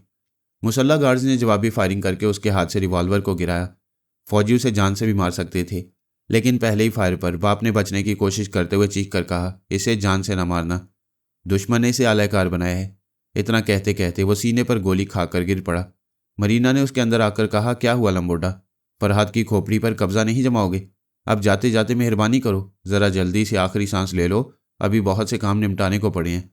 लंबोड़ा ने सीने की तकलीफ का आखिरी झटका खाया, फिर हमेशा के लिए ठंडा पड़ गया। वो मेरे दिमाग में आकर कह लगाने लगी, हंसते हंसते कहने लगी, कुत्ता कुत्ते की मौत मर गया। मेरे दिमाग में पागल कुत्ते की तरह काटने आया था। मैंने उसकी सांस का रिश्ता जिंदगी से काट दिया है। अब मैं बिला शिरकत गहरे तुम्हारे दिमाग पर हुक्मरानी करूंगी। लैला ने कहा, अफसोस। वह चौंक गई, फिर बोली, कौन हो तुम? यह जानकर क्या करोगी? समझने के लिए इतना काफ़ी है कि दूसरी रुकावट सामने आ गई है। क्या तुमने पहली रुकावट का अंजाम नहीं देखा? देखा नहीं है, मगर तुम्हारा तरीक़ाकार जानती हूँ। तुम जिस दुश्मन को जानती पहचानती हो उसके पास आत्मा शक्ति के जरिए जाती हो।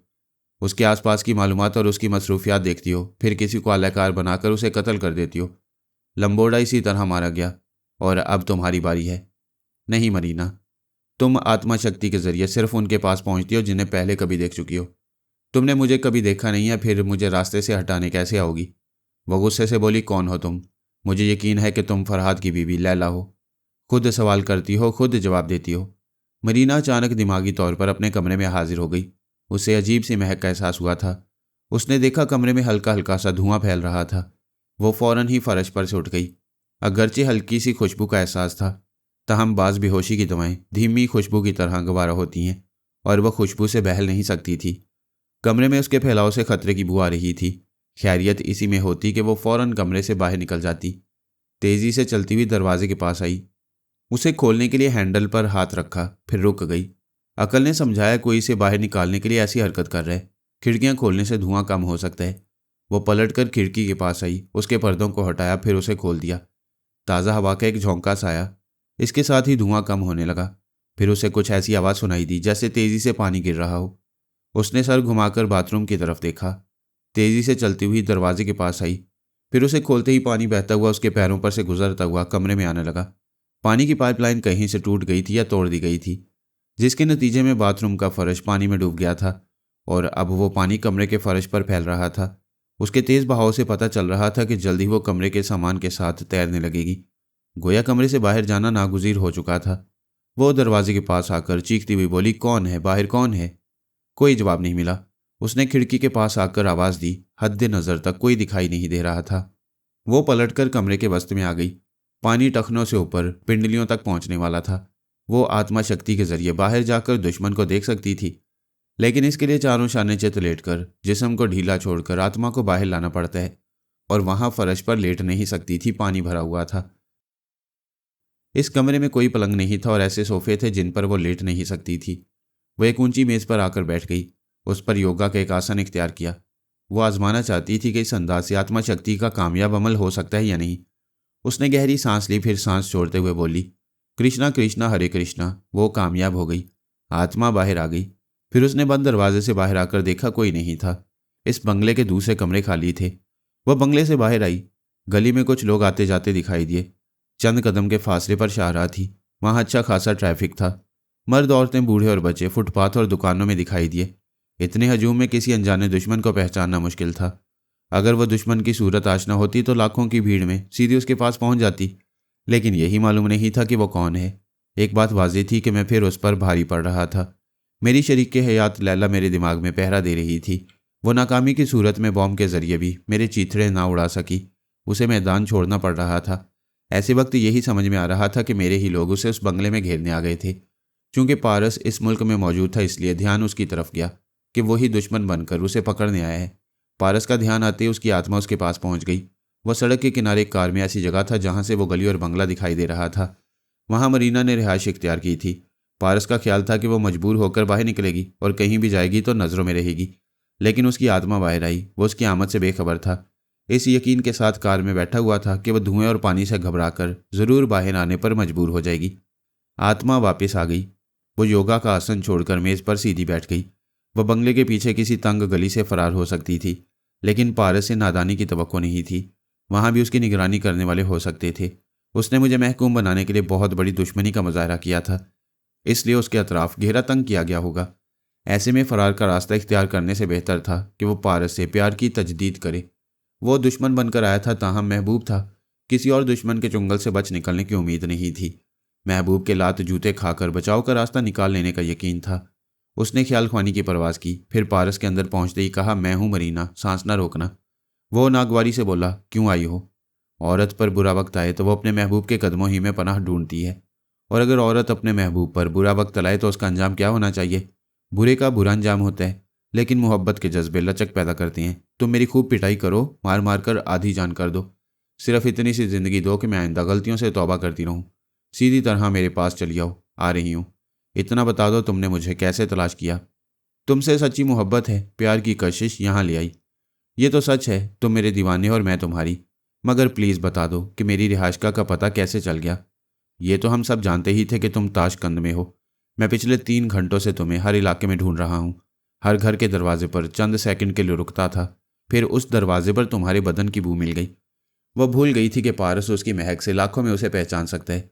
उसने दोनों हाथों से सर थाम कर सोचा, इस दोहरी मुसीबत से कभी नहीं निकल पाऊंगी। एक तरफ बाप दिमाग में घुसा रहता है, दूसरी तरफ बेटा बू सूंघकर शायरक तक पहुंच जाता है। मैं क्या करूं? इन दोनों से कैसे निजात हासिल करूं? फिर उसने पारस से पूछा, तुमने दरवाजे पर दस्तक देकर मुझे क्यों नहीं बुलाया? कमरे में धुआं और पानी छोड़ने की क्या जरूरत थी? तुम इस काबिल नहीं हो कि मैं तुम्हारे दरवाजे पर आता। मैं सांप को उसके बिल से निकालना जानता हूं। फिर यह भी चाहता था कि घर से निकलकर हर सिमत जाओ और यकीन कर लो कि फरार के तमाम रास्ते मसदूद हो चुके हैं। अगर तुम इसी तरह मुझे बातों में लगाकर कहीं जा रही हो तो जाओ, वापस मेरे ही पास आओगी। मैं सीधी तुम्हारे पास आ रही हूँ। वह बंगले से बाहर आ गई, गली से गुजरते हुए मेन रोड पर आई। पारस की कार फुटपाथ से लगी खड़ी थी। उसने अगली सीट का दरवाज़ा खोलकर उसके बराबर बैठने का इरादा किया, लेकिन दरवाज़ा अंदर से लॉक था, खिड़कियों के शीशे चढ़े हुए थे। वो इशारों की जुबान से बोली, दरवाज़ा खोलो। पारस ने हाथ से अपने सर की तरफ इशारा किया। वो दिमाग में आकर बोली, क्या बात है, दरवाज़ा क्यों नहीं खोलते? मैं वही हूँ जो तुम्हारे लिए दिल के दरवाजे खोलता रहा। अब तमाम दरवाजे बंद हो चुके हैं। तुम इस काबिल नहीं हो कि मेरे करीब आ सको और मेरे बराबर बैठ सको। तुम बेशक मुझे धुतकार दो, मगर ठंडे दिमाग से मेरी बात सुन लो। मेरा दिमाग ठंडा है, इसलिए मेरे हाथों से बची हुई हो, वरना तुम्हारी जैसे जलील औरत को तो मैं इबरतनाक सजाएं देकर मार डालता। तुमने मेरे पापा को जख्मी किया। चुड़ैल बनकर उनके दिमाग में घुस गई। क्या तुमने पापा को इतना ही गैर महफूज समझा है? मैं अपनी इस हमाकत पर शर्मिंदा हूं और तुम्हारे हाथों सजा पाने को तैयार हूं। जानलेवा दुश्मनी को हमाकत का नाम दे रही हो, ताकि सजा दुश्मनी की ना मिले, हमाकत की मिले। अब से पहले भी तुमने कई बार दुश्मन होने का सबूत पेश किया और पापा तुम्हें मुआफ करते रहे, लेकिन अब मुआफ़ी की कोई गुंजाइश नहीं रही। लिहाजा आज से तुम गुलामी की ज़िंदगी गुजारोगी। मैं तमाम उम्र तुम्हारी गुलामी करती रहूंगी। मैं तुम पर थूकता हूँ। तुम्हें अभी कत्ल कर देना चाहता था, मगर मेरे बुजुर्गों ने मुझे इजाज़त नहीं दी। ये फैसला किया कि तुम्हें जिंदा रखा जाएगा और बदतरीन जिंदगी गुजारने पर मजबूर किया जाएगा। तुम मरना चाहोगी तो अपनी मर्जी से, मरने भी नहीं दिया जाएगा। मैं पापा के कदमों में गिरकर वो डांट कर बोला, खबरदार, आइंदा अपनी गंदी जुबान से पापा ना कहना। बेटियां गलतियां करती हैं, बुजुर्ग उन्हें मुआफ़ कर देते हैं। मैं एक नहीं 1000 बार उन्हें पापा कहूंगी। उसके दिमाग को एक हल्का सा झटका लगा। वो चकरा गई, गिरते गिरते कार का सहारा लेकर संभल गई। पारस कार स्टार्ट करके चला गया। वो आवाज़ देना चाहती थी, लेकिन दिमाग के अंदर आवाज़ आई, आइंदा पापा का रिश्ता न जोड़ना, वरना जल्जला आ जाएगा। तुम अपना दिमागी तवाज़ुन खो दोगी, तुम्हें पागल खाने पहुंचा दिया जाएगा। वो परेशान होकर बोली, कौन हो तुम? लहजा फरहाद का है, मगर फरहाद नहीं हो। जवाब मिला, दुश्मन का कोई भी नाम हो, वो होता दुश्मन है। मैं कोई भी हूँ, तुम्हारी मर्जी के खिलाफ आया हूँ और तुम मुझे आने जाने से नहीं रोक सकोगी। यही तुम्हारी गुलामी और मजबूरी है। वह सर झुकाकर शिकस्त खुर्दा अंदाज में बंगले की तरफ जाने लगी। उसके अंदर सलमान था। उसने पूछा, कहाँ जा रही हो? इस शहर में और इस मुल्क में तुम्हारा कोई घर और कोई आर्जी रिहाइश का नहीं है। वो चलते चलते रुक गई। सलमान ने कहा, तुम्हें 12 घंटे की मोहलत दी जाती है, इस मुल्क से निकल जाओ। इन 12 घंटों में तुम किसी छत के नीचे आराम नहीं करोगी, इस मुल्क का पानी नहीं पियोगी, खाना नहीं खाओगी। भूख प्यास बर्दाश्त करने का हौसला ना हो तो 12 घंटे से पहले चले जाने की कोशिश करो, ताकि किसी दूसरे मुल्क में जाकर पेट भर सको। मैं थोड़ी थोड़ी देर में आकर देखता रहूँगा।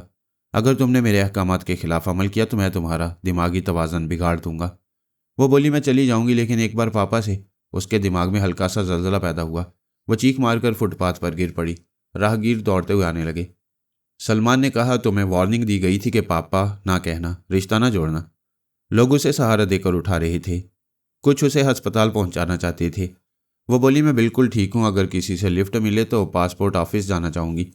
एक शख्स ने उसे अपनी कार में लिफ्ट दी। वो सोच रही थी, फिलहाल महकूम बनकर अहकामात की तामील करनी होगी। ओ गॉड, मैं कितनी बेबस हो गई। एक कमज़ोर और बदतरीन औरत की तरह अहकामात के आगे झुकी हुई हूँ। क्या मुझे निजात का रास्ता नहीं मिलेगा? मिलेगा, अकल ने समझाया। शहर दुश्मना से जाने के बाद आराम से, इत्मीनान से और आज़ादी से सोचूंगी। मैं जिस्मानी कैद बर्दाश्त कर सकती हूँ, लेकिन जहनी गुलामी बर्दाश्त नहीं करूँगी। वह बड़े कर्ब में मुब्तला थी। कोई अंदर छुपा हो और अपनी मौजूदगी जाहिर ना करता हो तो अंदर सोचने की और मनसूबाबंदी की आज़ादी ख़त्म हो जाती है।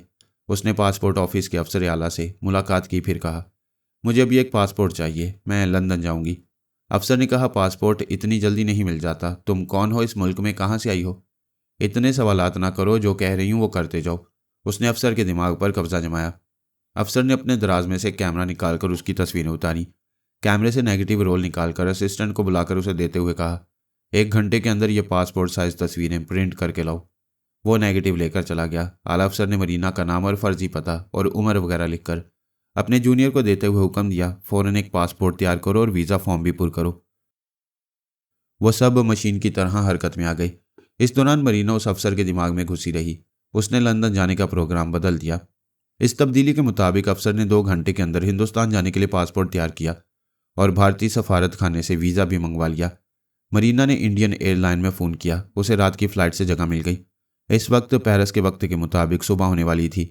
सलमान ने आकर कहा, मरीना, तुम चंद सातों के लिए फरहाद के दिमाग में जाकर देख सकती हो। वो ख्याल खोने की परवाज़ करता हुआ सोनिया के पास जा रहा है। वो एक गहरी सांस लेकर बोली, मैं क्या देखूं? फरहाद को हर पहलू से मजबूर करने के बाद भी मैं मजबूर हो गई। कामयाबियों की इंतहाई बुलंदी पर पहुंचकर इंतहाई पस्ती में आ गिरी हूँ। अपनी शिकस्त का तमाशा देखने के बाद मेरा ईमान पुख्ता हो गया कि फरहाद इस दुनिया में हमारी इबरत का सामान बनकर आया है। मुझे खुशी है कि तुम इबरत हासिल कर रही हो, लेकिन खुशफहमी नहीं है कि कुतिया की दुम सीधी हो सकती है। गुड नाइट सो फार। वो चला गया। मरीना को यकीन नहीं था कि वो जा चुका है। वो मौजूद हो सकता था और नहीं भी हो सकता था। यही होने और ना होने के असरार मरीना को ज़हनी इस्तराब में मुब्तला कर देते थे। बहुत देर बाद जब उसे यकीन हो गया कि दिमाग में कोई नहीं है, तो वो सोचने लगी, मैंने माहलामा से मुकम्मल तालीम हासिल नहीं की। यही मेरी बहुत बड़ी गलती थी। अगर मैं तालीम जारी रखती, कई घंटों तक सांस रोकने में महारत हासिल कर लेती, तो दिमाग फौलाद हो जाता। फिर फरहाद का तनवीमी अमल भी ज़ायल हो जाता। वो टेलीपैथी का पहाड़ भी मेरे दिमाग में आने के काबिल न रहता।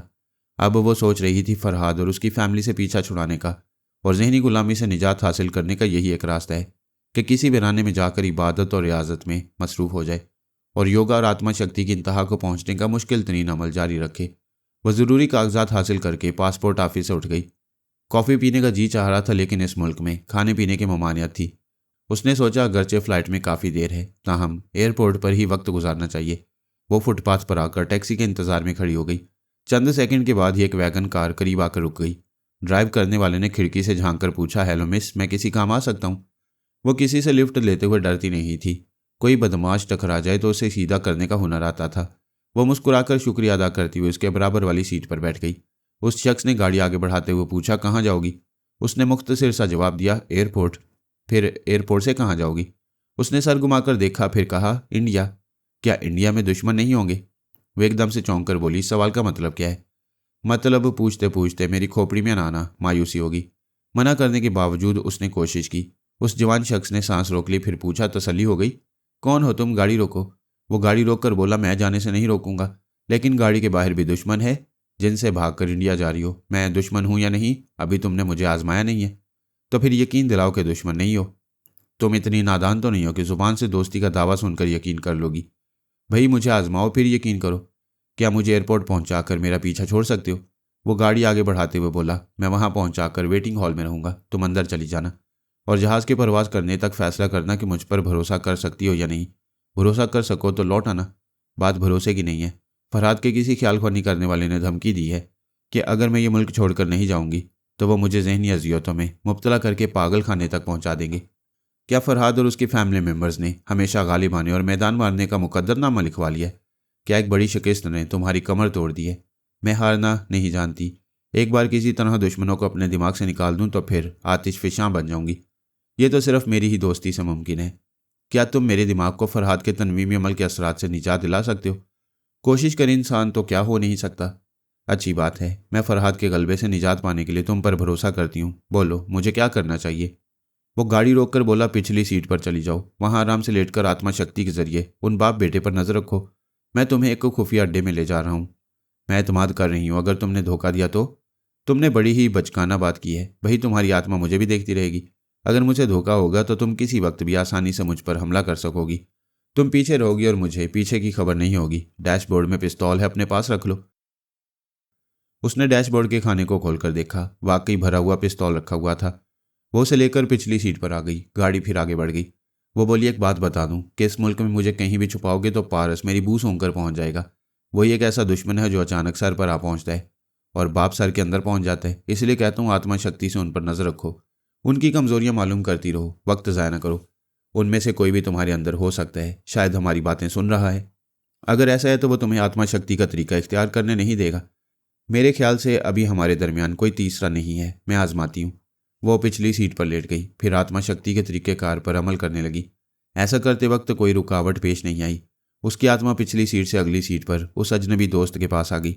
अजनबी ड्राइविंग में मसरूफ था। उसने सर घुमाकर देखा।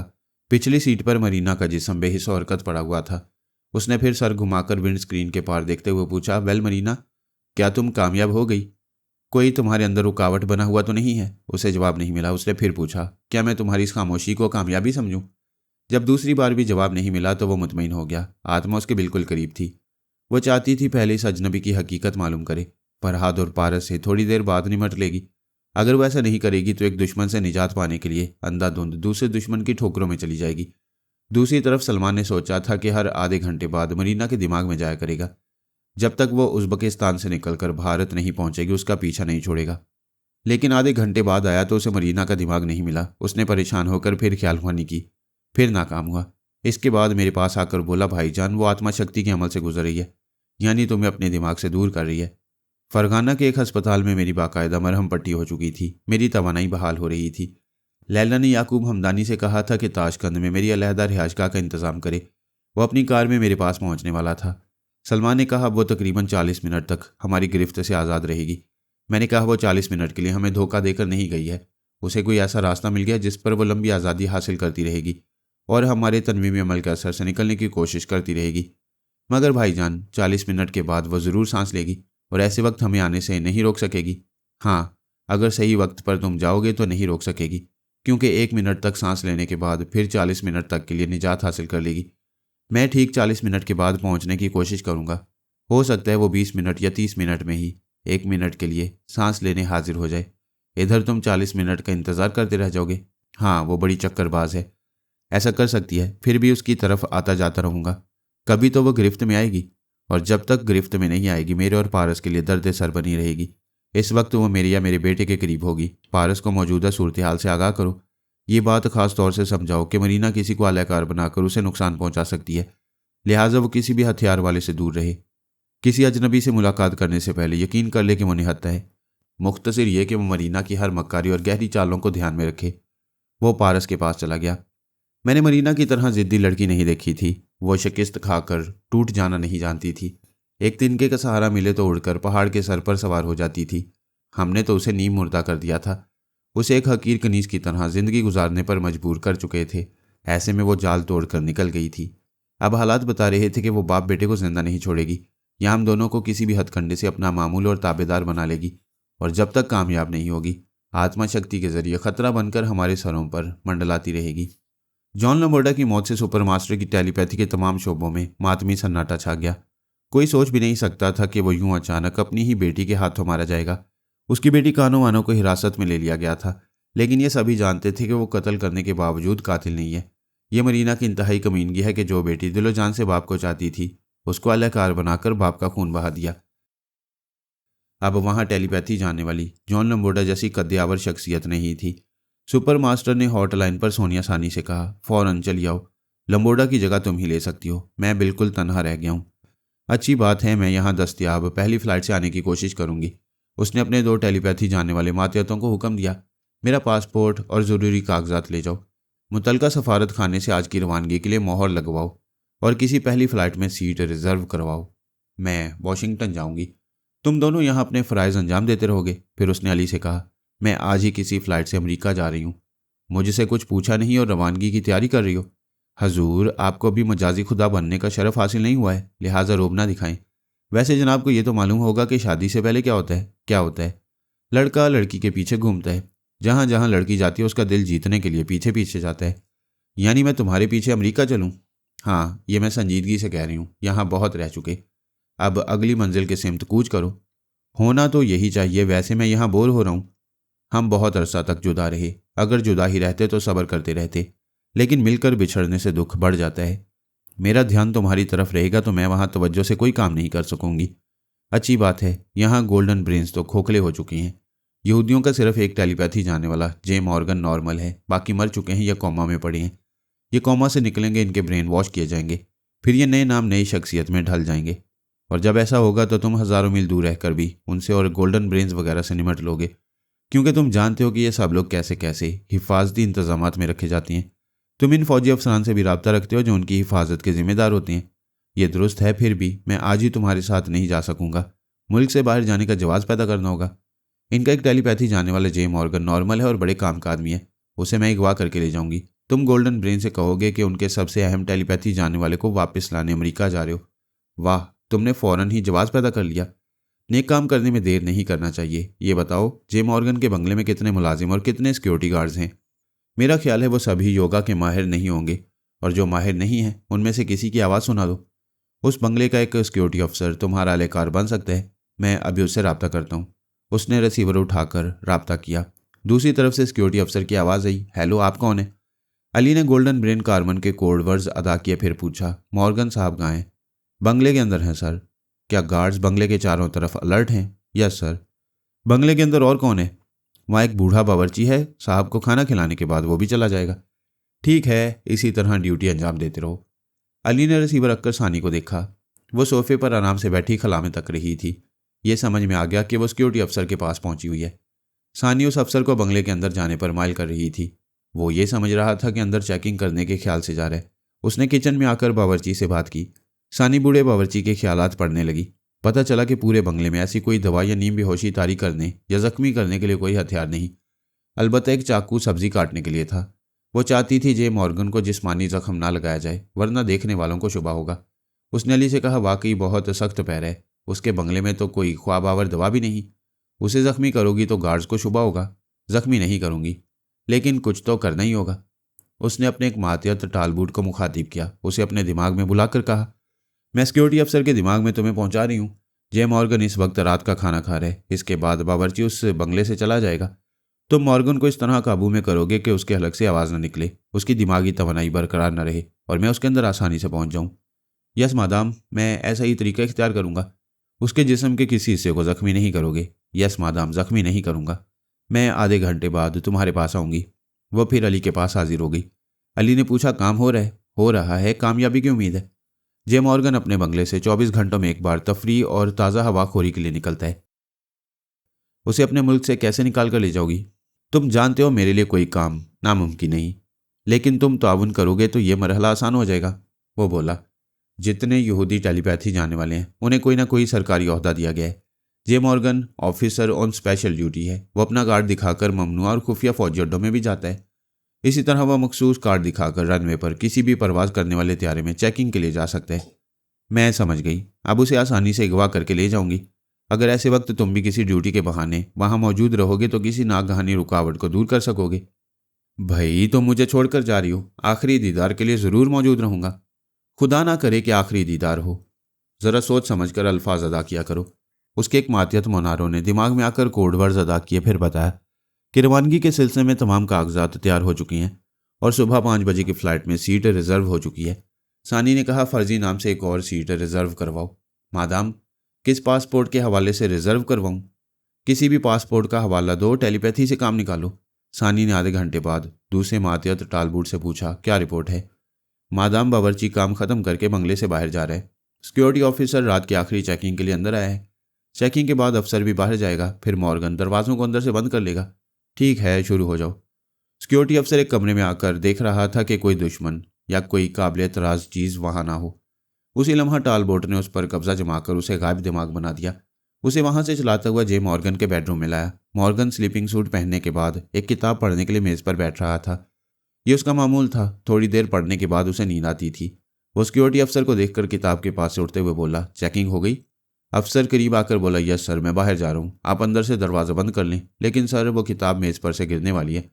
मॉर्गन ने घूमकर किताब को देखा। अफसर ने पीछे से गर्दन दबोच ली। वही अचानक उफ्ताद से कुछ बदहवास हो गया। खुद को छुड़ाने की कोशिश करते हुए पूछना चाहता था कि दुश्मनी क्यों कर रहे हो, लेकिन गर्दन इस बुरी तरह फंसी हुई थी कि हलक से आवाज़ नहीं निकल रही थी। वह पूरी कुव्वत से तड़पकर आज़ाद होने की कोशिश करने लगा, लेकिन वो अफसर डबल हॉर्स पावर बना हुआ था। सानी और टालबूट दोनों ही उस अफसर को अपनी कुव्वत पहुंचा रहे थे। जब सानी ने देखा कि मॉर्गन इसी हालत में सांस रोकने के काबिल नहीं रहा है, तो उसने दिमाग में जलजला पैदा करते ही उसका मुंह बंद कर दिया ताकि वो चीखने चिल्लाने के काबिल न रहे। फिर उसने टालबूट से कहा, इसकी गर्दन छोड़ दो। अफसर को बदस्तूर गायब दिमाग रखो। उसकी गर्दन छोड़ दी। मॉर्गन कालीन पर गिरकर तड़पने लगा। सानी ने कहा, हेलो मॉर्गन, तुम्हें तकलीफ तो हो रही है, लेकिन तुम्हें काबू में रखने के लिए यह ज़रूरी है। उसने पूछा, तुम कौन हो? मुझसे क्या दुश्मनी है? अभी बताऊंगी कि कौन हूँ। फिलहाल तुम्हारे सिक्योरिटी अफसर को यहाँ से टालना है। मॉर्गन ने झुंझलाकर अफसर से पूछा, क्या तुम दुश्मनों का साथ दे रहे हो? ये गायब दिमाग है, तुम्हारी किसी बात का जवाब नहीं देगा। वो सर की तकलीफ बर्दाश्त करता हुआ उठकर खड़ा हो गया। सानी ने कहा, तुम्हारे चोर ख्यालात कह रहे हैं कि तुम खिड़की के पास जाकर चीखना और दूसरे गार्ड्स को पुकारना चाहते हो। अगर मैं एक और दिमागी झटका दूं तो तुम खासी देर तक बोलने के काबिल नहीं रहोगे। वो इनकार में सर हिलाकर बोला, नहीं नहीं। लेकिन दिमाग में दूसरी बार हल्का सा जलजला आ गया। वह फिर कालीन पर गिरकर तड़पने लगा। उसके हलक से कर्बनाक आवाज़ें निकल रही थी। वह तकलीफ की शिद्दत से चीखना चाहता था, लेकिन सानिया ऐसा नहीं चाहती थी, इसलिए वो खामोशी से नाकाबिले बर्दाश्त अजियत को बर्दाश्त कर रहा था। थोड़ी देर बाद तकलीफ कम होने लगी। उसकी दिमागी हालत बता रही थी कि वो एक आधे घंटे तक ख्याल ख्वानी करने और सांस रोकने के काबिल नहीं हो सकेगा। सानी ने उसके दिमाग पर पूरी तरह कब्जा जमाकर उसे कालीन पर उठाकर खड़ा किया, उसका लिबास दुरुस्त किया। फिर टालबूट को मुखातिब करके कहा, मॉर्गन, मेज़ पर झुककर किताब बंद करने लगे तो तुम अफसर के दिमाग को आज़ाद छोड़ देना, क्योंकि ऐसी पोजीशन में तुमने इसे गायब दिमाग किया था। इसे यकीन दिलाना है कि वो गायब दिमाग नहीं है। मॉर्गन सानी की मर्जी के मुताबिक मेज़ पर झुककर किताब बंद करने लगा। अफसर ने चौंक कर सोचा, क्या बात है, क्या मुझे कुछ हो गया था? यूं लगता है अभी मैं यहाँ नहीं था, मगर था और अब भी हूँ। टालबूट ने उसकी सोच में कहा, मैं क्या फजूल बातें सोच रहा हूँ। अभी एक साथ भी नहीं गुजरी, मैंने साहब से कहा था कि किताब मेज़ पर गिरने वाली है, और साहब किताब के पास जाने के लिए उधर घूम गए, और अब वो झुककर किताब बंद करें। उसी वक्त मॉर्गन ने सानी की मर्जी के मुताबिक कहा, चलो अब मैं दरवाज़ा बंद करके सोने जाऊँगा। सिक्योरिटी अफसर उसके आगे चलता हुआ बैरूनी दरवाजे तक आया, फिर उसे सलूट करके बाहर चला गया। मॉर्गन दरवाजे को अंदर से बंद करके अपनी ख्वाबगाह में आया, फिर अपने बिस्तर पर चारों शाने चित लेट गया। सानी उसे थपक थपक कर सुलाने लगी। इसके बाद उसके ख्वाबीदा जहन पर अमल करने वाली थी, और अब इस अमल के सामने कोई रुकावट नहीं रह गई थी। देखा जाए तो अब इस दुनिया में किसी के लिए कोई रुकावट नहीं रही। ऊंचे से ऊंचे और मजबूत से मजबूत किले की दीवार भी छोटी पड़ जाती है, और हेलीकॉप्टर अंदर चलाता है। सरहद पर पूरी फौज खड़ी रहती है, और जासूस मुल्क के अंदर घुस आते हैं। गोल्डन ब्रेन्स ने भी जे मॉर्गन को ज़बरदस्त पहरे में छुपा कर रखा था। इसके बावजूद सानी टेलीपैथी की सुरंग बनाती हुई उसके अंदर घुस आई थी। उसने 1 घंटे के अंदर उसे अपना मामूल और ताबेदार बना लिया। 2 घंटे तक उसे तनवीमी नींद सोने दिया। जब वो जागा तो उन अहकामात पर अमल करने लगा जो तनवीमी अमल के दौरान उसके दिमाग में नक्श कर दिए गए थे। उसने फ़ोन के जरिए गोल्डन ब्रेन रॉजर मूर से रब्ता कायम किया, फिर कहा, सर, सुबह 5 बजे वाली फ़्लाइट से एक दुश्मन यहाँ के कुछ अहम राज ले जा रहे। कौन है वो दुश्मन? मैंने जिस शख्स को ख्याल ख्वानी के जरिए ट्रैप करके मालूमात हासिल की हैं उसका कत्ल हो चुका है। वो उस दुश्मन का नाम नहीं जानता। उसे सिर्फ इतना मालूम था कि कोई यहाँ के कुछ राज चुरा कर सुबह की फ़्लाइट से जा रहा है। क्या तुम उसे एयरपोर्ट पर पहचान लोगे? एयरपोर्ट पर लोगों की भीड़ होती है। मैं मुजरिम को तैयारे में सवार होने का मौका दूंगा। तैयारे में मुसाफिरों की मखसूस तादाद होगी। वहाँ एक एक के ख्यालात पढ़कर मुजरिम को पहचानूंगा। ये बेहतरीन तरीक़ाकार है। मैं सिक्योरिटी फोर्स से कहता हूँ, वो तुम्हें एयरपोर्ट ले जाएंगे।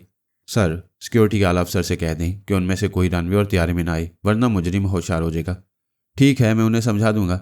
सुबह फ़्लाइट के वक्त अली सानी के साथ एयरपोर्ट आया। वो दोनों एक दूसरे का हाथ थामे देर तक बातें करते रहे। अली ने वादा किया कि वो जल्द ही वाशिंगटन आएगा। फिर सानी उसे रुखसत होकर तैयारे में सवार होने चली गई। जे मॉर्गन सिक्योरिटी फोर्स की जवानों की निगरानी में था, लेकिन ये जवान और अफसरान उससे दूर थे। Morgan officer on special duty का कार्ड दिखाकर एग्जिट गेट से तैयारे की तरफ चला गया। निगरानी करने वाले गेट के पास खड़े रह गए। मॉर्गन तैयारे में आया। सानी कंट्रोल टावर के आला अफसर के दिमाग में थी। टालबूट ने पायलट के दिमाग पर कब्जा जमाया। मॉर्गन ने बड़ी ताबेदारी से एयरपोर्ट इंतजामिया को संभाल लिया। वहाँ के इंचार्ज को सीढ़ियाँ हटाने पर माइल किया। तैयारी के दरवाजे बंद कर दिए गए। कंट्रोल टावर से सिग्नल मिल चुका था। ऐसे में देर क्या होती, तैयारा चल पड़ा। रनवे पर दौड़ता हुआ फिजा में परवाज करने लगा। सिक्योरिटी फोर्स के आला अफसर ने हैरानी से कहा, तैयारा चला गया और मिस्टर मॉर्गन ने किसी मुजरम की निशानदेही नहीं की और वापस भी नहीं आए। एयरपोर्ट के सिक्योरिटी अफसर ने कहा, मिस्टर मॉर्गन तो जा चुके हैं। कहाँ जा चुके हैं? ये तो मैं नहीं जानता। वो इसी फ्लाइट में गए हैं। क्या कह रहे हो? उसने बेयकीनी से पूछा। फिर ट्रांसमीटर के जरिए गोल्डन ब्रेन रॉजर मूर से रब्ता कायम किया। सर, मिस्टर मॉर्गन ने हमें ये नहीं बताया था कि वो मुल्क से बाहर जा रहे हैं। आपने भी ये बात राज में रखी। कैसा राज? मैंने जब ये नहीं कहा था कि वो मुल्क से बाहर जाएगा, तो फिर वो कैसे जा सकता है? क्या सच कह रहे हो कि वो बाहर गया है? अगर गया है तो तुम लोगों ने जाने क्यों दिया? हम कैसे रोक सकते थे? हमें तैयारे के करीब जाने से मना किया गया था। वो तैयारा मिस्टर मॉर्गन को लेकर कैसे परवाज कर गया, ये हम नहीं जानते। तैयारे को रोको। तैयारा फिजा में कैसे रुकेगा? आगे सरहद है, एयरपोर्ट नहीं है। यू इडियट, उसे वापस लाओ। कंट्रोल टावर से रब्ता करो। वो दौड़ता हुआ करीबी दफ्तर में गया। फिर फ़ोन पर कंट्रोल टावर से रब्ता कायम करने के बाद बोला, मैं गोल्डन ब्रेन्स सिक्योरिटी अफसर का कैप्टन बोल रहा हूँ। अभी जो त्यारा यहाँ से गया उसे वापस लाओ। हमारे मुल्क की एक अहम शख्सियत को अगवा किया जा रहा है। दूसरी तरफ से कहा गया, आप होल्ड ऑन करें, मैं पायलट को कॉल कर रहा हूँ। ठीक है, जल्दी कॉल करें। आपने होल्ड ऑन किया है ना? अरे होल्ड ऑन है तभी तो हम बातें कर रहे हैं। हाँ, ये तो मैं भूल ही गया था कि फ़ोन एक तरफ से बंद हो तो दूसरी तरफ से बंद हो जाता है, एक तरफ से चालू हो तो दूसरी तरफ से भी चालू रहता है। हम इंसान भी यही करते हैं, अगर एक बात ना करे तो दूसरा भी बोलना छोड़ देता है। कैप्टन ने गरज कर कहा, यू मिस्टर, वो त्यारा 100 मील दूर निकल चुका होगा और तुम बकवास में वक्त ज़ाया करे हो। और यू कैप्टन, जब सांप निकल जाता है तो हम इसी तरह लकीरें पीट कर वक्त ज़ाया करते हैं। आपकी इतला के लिए अर्ज़ है कि पायलट से रब्ता कायम नहीं होगा। क्यों नहीं होगा? इसलिए कि मेरे दिमाग पर किसी ने कब्जा जमा रखा है। मैं पायलट से रब्ता करता हूँ तो बीवी से रब्ता हो जाता है। कैप्टन ने गालियाँ देते हुए रिसीवर रख दिया, फिर ट्रांसमीटर के जरिए रॉजर मूस को बताया कि मॉर्गन को अगवा करने वाला टेलीपैथी जानता है और उन्होंने कंट्रोल टावर को अपने कंट्रोल में रखा है, लिहाजा त्यारा वापस नहीं आएगा। रॉजर मूस ने तमाम गोल्डन ब्रेन्स का हंगामी इजलास तलब किया। उनमें गोल्डन ब्रेन कार्मन यानी अली भी था। सब कंप्यूटर के जरिए मालूम कर रहे थे कि जे मॉर्गन अगवा कर लिया गया है। वो अमेरिकन एयरलाइन के त्यारे में ले जाया जा रहा है। इससे साफ जाहिर हो रहा है कि सुपर मास्टर ने यह चाल चली है और इसराइली हुक्काम किसी भी जरिए से उस त्यारे को अगली किसी मंजिल पर नहीं रोक सकेंगे और ना ही किसी दूसरे मुल्क के एयरपोर्ट से जे मॉर्गन को छीन कर वापस ला सकेंगे। एक गोल्डन ब्रेन ने कहा, हमारी न्यूयॉर्क की सीक्रेट एजेंसी ने इतला दी है कि गुज़िश्ता रोज़ जॉन लबोडा को कत्ल कर दिया गया है। दूसरे ने कंप्यूटर के जरिए कहा, यह चौंका देने वाली इतला है। जॉन लबोडा टेलीपैथी का नाकाबिले शिकस्त रोबोट कहलाता था। इतना बड़ा आदमी अचानक मारा जाए तो उसकी मौत का यकीन नहीं होता। क्या मुस्तनद ज़राए से तस्दीक की गई है? हमारे मुल्क के हुक्काम ने सुपर मास्टर से यह सवाल किया था। उसने ये कहकर टाल दिया कि जॉन लबोडा लापता है, किसी मसलियत की बिना पर उसकी मौत छुपाई जा रही है।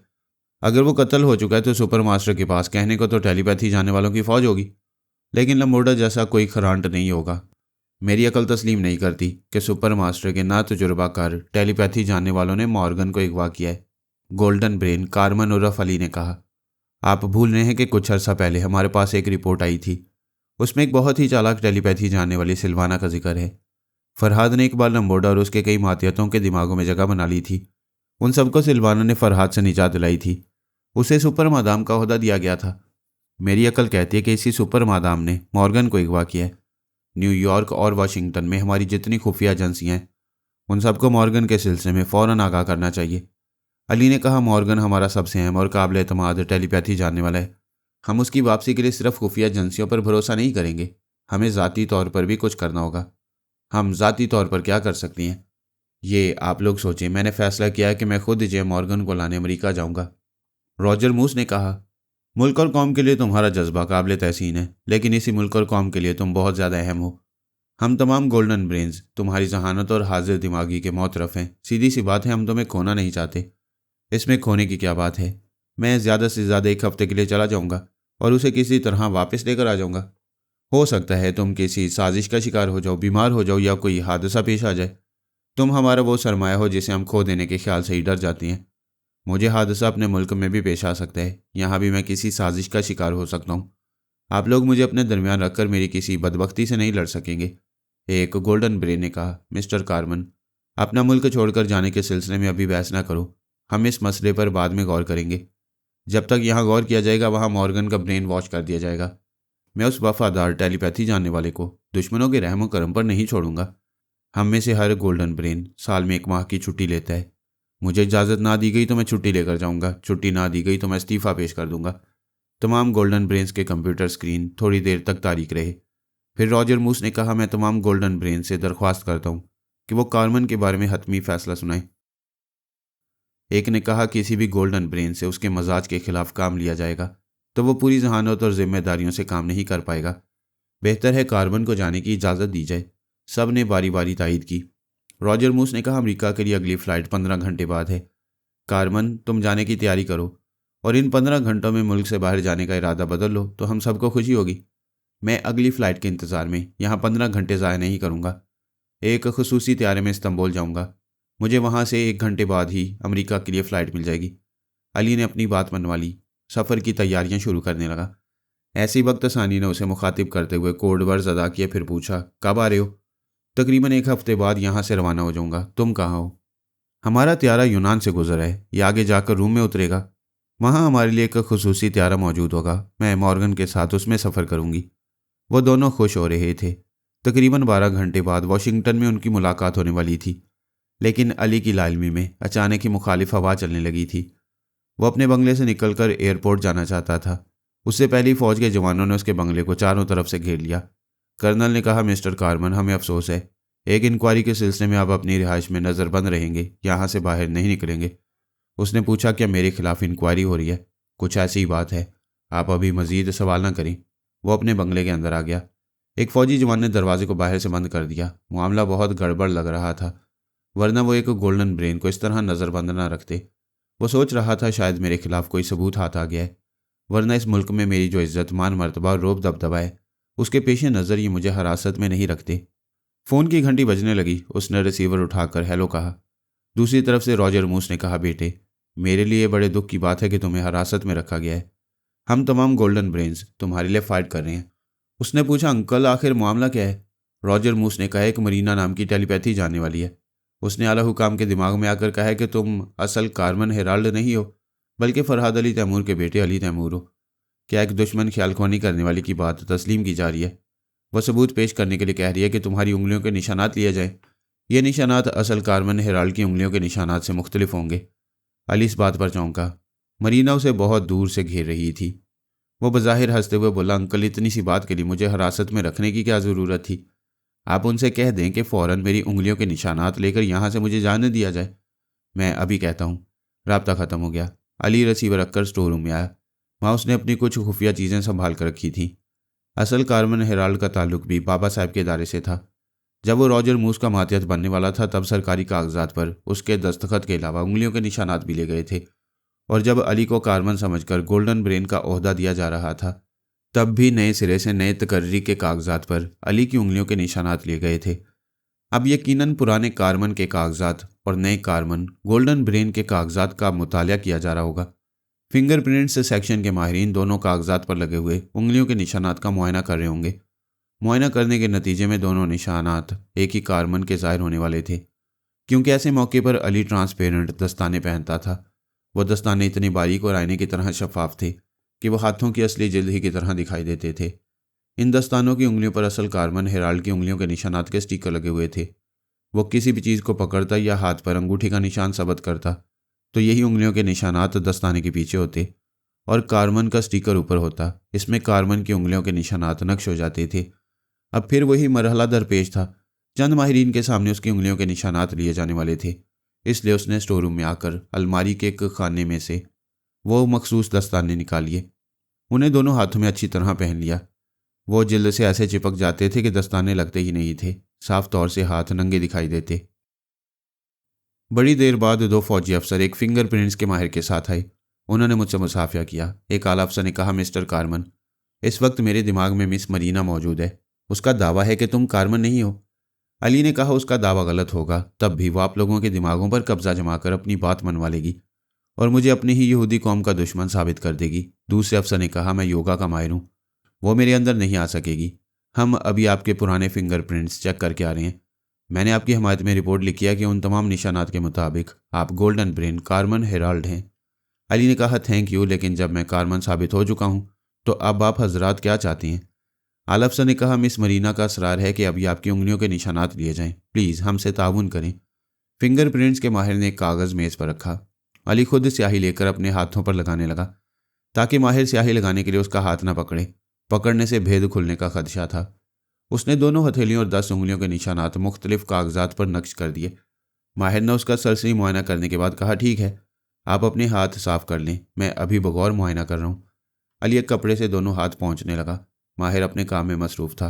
मुहद्दब शीशे से पिछले निशानात और ताज़ा निशानात का मुआजना कर रहा था और कहता जा रहा था, ठीक, बिल्कुल ठीक है, कोई फ़र्क नज़र नहीं आ रहा है।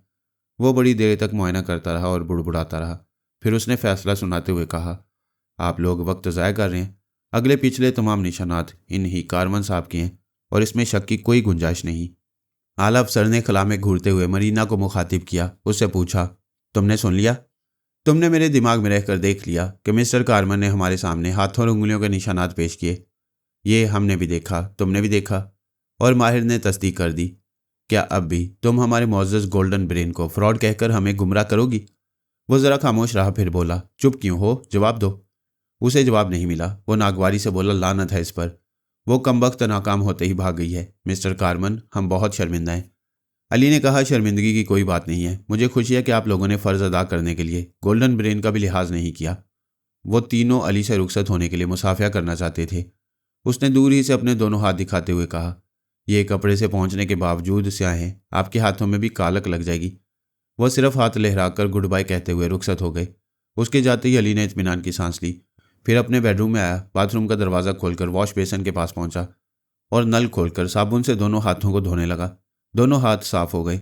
उसने कमरे में आकर छत के पंखे को ऑन किया, उन हाथों की नमी को खुश्क किया, फिर ट्रांसपेरेंट दस्तानों को उतारते हुए स्टोर रूम में आ गया। अलमारी के जिस खाने से वह दस्ताने निकाले थे, फिर उन्हें वहीं छुपा दिया। फौज का आला अफसर अपने जूनियर अफसर और माहिर के साथ एक कार में वापस जा रहा था। वो यकबारगी चौंक गया। मरीना ने उसके अंदर चीख कर कहा, गाड़ी रोको, ड्राइवर से कहो वो गाड़ी रोके। वो चिल्लाकर बोला, तुम क्यों पीछे पड़ गई हो, अब क्या चाहती हो? मैं कहती हूँ गाड़ी रुकवाओ, वरना खोपड़ी में जलजले पैदा कर दूंगी। उसने ड्राइवर से कहा, गाड़ी रोको। गाड़ी रुक गई। मातियत ने पूछा, क्या बात है सर? आला अफसर ने कहा, मेरी शामत आ गई है, मरीना मेरा पीछा नहीं छोड़ रही। वो बोली, इस बार मैं साबित कर दूंगी कि वो गोल्डन ब्रेन कारमन नहीं है। फॉर गॉड सेक मरीना, सफ़ेद को स्याह साबित नहीं किया जा सकता। मैं अभी देख कर आ रही हूँ। उसने अपने दोनों हाथों में ट्रांसपेरेंट दस्ताने पहने थे। इन दस्तानों पर असली कारमन के हाथों और उंगलियों के निशानात के स्टिकर थे। मरीना, तुम हमारे गोल्डन ब्रेन कारमन के दिमाग में नहीं जा सकती, वो योगा का माहिर है। फिर तुमने उसके पास कैसे जाकर देख लिया? मैं टेलीपैथी के बगैर भी देख सकती हूँ। ये तो कोई अहमक भी तस्लीम नहीं करेगा कि तुम हज़ारों मील दूर से देख लेती हो। मेरे पास ऐसे देख लेने का एक गैर मामूली इलम है, मैं उस इलम के मुतल्लिक कभी नहीं बता सकती। फ़ौरन वापस चलो। इसके बाद उसने बहस को तूल नहीं दिया, आला अफसर के दिमाग पर कब्जा जमा लिया। उसने ड्राइवर को हुक्म दिया, मिस्टर कारमन के बंगले की तरफ वापस चलो, हरी अप। गाड़ी वापस मुड़ गई, तेज़ रफ्तारी से दौड़ती हुई बंगले के अहाते में आई। आला अफसर ने गाड़ी से उतरते हुए सिक्योरिटी अफसर और गार्ड से कहा, मेरे साथ बंगले के अंदर चलो, और कारमन हेराल्ड को। सिक्योरिटी अफसर ने कहा, सर बंगला लॉक्ड है, कारमन साहब नहीं है। वो धारते हुए बोला, क्या बकते हो, अभी थोड़ी देर पहले कारमन यहाँ था। सर 20 मिनट थोड़े नहीं होते, वो तो अब एयरपोर्ट पहुँच गए होंगे। वो एयरपोर्ट क्यों गया है? सर वो कहाँ जाते हैं, क्यों जाते हैं, हम मामूली अफसर होकर उनसे पूछ नहीं सकते। वो सिक्योरिटी अफसर से बोला, अपने कैबिन में चलो, क्या तुम्हारे पास ट्रांसमीटर है? वो कैबिन की तरफ चलते हुए बोला, यस सर, मगर कोई ख़राबी पैदा हो गई है, हम फ़ोन से काम चला रहे हैं। आला अफसर ने कैबिन में आकर फ़ोन के जरिए गोल्डन ब्रेन रॉजर मूस से रब्ता किया। सर वो जो आपका दामाद कारमन है, वो दरअसल कारमन नहीं है, मैं अभी साबित कर सकता हूँ कि वो फ्रॉड है। रॉजर मूस ने कहा, क्या बकवास है, अभी मुझे बताया गया है कि तुम्हारे साथ जाने वाले फिंगरप्रिंट्स के माहिर ने मेरे दामाद के कारमन होने की तस्दीक कर दिया। तस्दीक कराने के बाद उसे फ्रॉड क्यों साबित करना चाहते हो? सर तफसील बताने का वक्त नहीं, वो फरार होने के लिए एयरपोर्ट की तरफ चला गया है। तुम्हारा दिमाग चल गया है, वो फरार नहीं हो रहा। हम तमाम गोल्डन ब्रेन्स की रजामंदी से खुसूसी तैयारी के जरिए अमरीका जा रहे हैं। प्लीज़ आप उस तैयारी को परवाज करने से रुकवा दें। मैं साबित कर दूंगा कि वो अपने हाथों में असली कारमन के फिंगरप्रिंट्स पहन कर रहता है। ये मेरे लिए नई बात है, फिंगरप्रिंट्स कैसे पहने जाते हैं? दरअसल वो दस्ताने पहनता है, उन दस्तानों पर फिंगरप्रिंट्स के स्टिकर लगे रहते हैं। ताज्जुब है, उसकी उंगलियों के निशानात लेते वक्त तुम लोगों ने उसके दस्ताने क्यों नहीं उतारे और उन स्टिकर्स को अपनी तहवील में क्यों नहीं लिया? सर हम आपके हर सवाल का जवाब देंगे, पहले आप तैयारी को रुकवाएं। मगर नहीं, आप नहीं रुकवाएंगे, वो आपका दामाद है। आला अफसर ने रॉजर मूस से रब्ता ख़त्म करके दूसरे गोल्डन ब्रेन वास्को डी थर्मा के नंबर डायल किए। फिर वास्को डी थर्मा की आवाज़ सुनकर बोला, सर मैं मेजर हावर्ड बोल रहा हूँ, अभी मैंने एक माहिर के जरिए कारमन की ताज़ा उंगलियों के निशानात लिए थे। थर्मा ने कहा, यह ताज़ा उंगलियां क्या होती हैं? मेरा मतलब है ताज़ा निशानात लिए थे। हमें मालूम है तमाम गोल्डन ब्रेन्स को यह खुशखबरी मिल गई है कि हमारे गोल्डन ब्रेन कारमन के खिलाफ इल्ज़ाम गलत था। नो सर, वो खुशखबरी गलत थी, मैं साबित कर सकता हूँ कि वो कारमन फ्रॉड है। तस्दीक करने के बाद मुखालफत क्यों कर रहे हो? क्या तुम्हारे पास कोई ठोस सबूत है? जी हाँ, मगर आप उसे एयरपोर्ट जाने से रोकें। उसे तो कोई गोल्डन ब्रेन नहीं रोकेगा, वो एक खुफिया मिशन में यहाँ से जा रहा है। मेरा ख्याल है मेजर हावर्ड, वो मरीना फिर तुम्हारे दिमाग में घुस आई है और अपनी उल्टी सीधी हरकतों से कारमन को अमेरिका जाने से रोकना चाहती है। सॉरी टू से, हमारे गोल्डन ब्रेन कारमन को जाने से मरीना का बाप भी नहीं रोक सकेगा, दैट्स ऑल। वास्को डी थर्मा ने रिसीवर रख दिया। मरीना ने लेव हावर्ड के अंदर चीख कर कहा, यह क्या हो रहा है? वो फरहाद का बेटा अली है, उसे किसी तरह रोको वरना मैं तुम्हें मार डालूंगी। मेजर ने कहा, मरीना तुम भी कुछ दिमाग लड़ाओ। उसे रोकने की तरकीब बताओ। ये याद रखो, जब तक कोई गोल्डन ब्रेन हुक्म नहीं देगा तब तक वो त्यारा नहीं रुकेगा। फिलहाल किसी तरह उसे परवाज से रोकना है। वो बोली, फ़ौरन एयरपोर्ट सिक्योरिटी अफसर को फ़ोन करो और उससे कहो खसूसी त्यारे में बॉम्ब रखा हुआ है, उसमें गोल्डन ब्रेन कार्मन को सवार न होने दिया जाए। मेजर टेलीफोन डायरेक्टरी खोलकर नंबर पढ़ने लगा। मरीना गुस्से से बोली, क्या तुम्हें अपने मुल्क के एयरपोर्ट का नंबर मालूम नहीं? मालूम है, लेकिन सिक्योरिटी डिपार्टमेंट अलग है। अब मैं हर डिपार्टमेंट के नंबर जुबानी याद नहीं रख सकता। नंबर मिल गया, उसने डायल किया। थोड़ी देर में राब्ता हुआ। उधर मरीना अंगारों पर लौट रही थी और सोच रही थी, आखिर ये फरहाद और उसकी फैमिली के लोग मुकद्दर से कैसे दोस्ती रखते हैं। फरहाद बुरी तरह फंसने के बाद मक्खन के बाल की तरह निकल गया। अली पूरे सबूत के साथ गिरफ्तार होने वाला है, लेकिन गिरफ्तार करने वाले फौजी और तमाम गोल्डन ब्रेन्स खुद उसे मुल्क से बाहर भगा रहे हैं। मेजर ने राब्ता होने पर कहा, मैं मेजर हावर्ड बोल रहा हूँ, फ़ौरन अलर्ट हो जाओ, कार्मन के त्यारे में बॉम्ब रखा हुआ है। सिक्योरिटी अफसर ने घबरा कर चीखते हुए पूछा, किस त्यारे की बात कर रहे हो? इस वक्त 2 रनवे पर 2 त्यारे परवाज के लिए खड़े हैं, जल्दी बताओ, ये कार्मन का त्यारा किस त्यारे को कह रहे हो?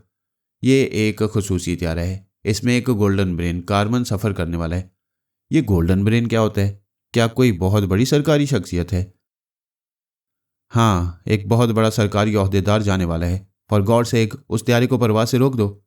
मेजर साहब, ये तिल बैब का बेनगोरिन एयरपोर्ट है। सरकारी ओहदेदारों के खुसूसी त्यारे एयरफोर्स के रनवे से परवाज करते हैं। उधर से राब्ता खत्म हो गया। मरीना ने गुस्से से तिल मिलाकर कहा, गधे के बच्चे, तुम्हें मेजर किसने बनाया है? तुम ये भी नहीं जानते कि खसूसी त्यारे कहाँ से परवाज करते हैं?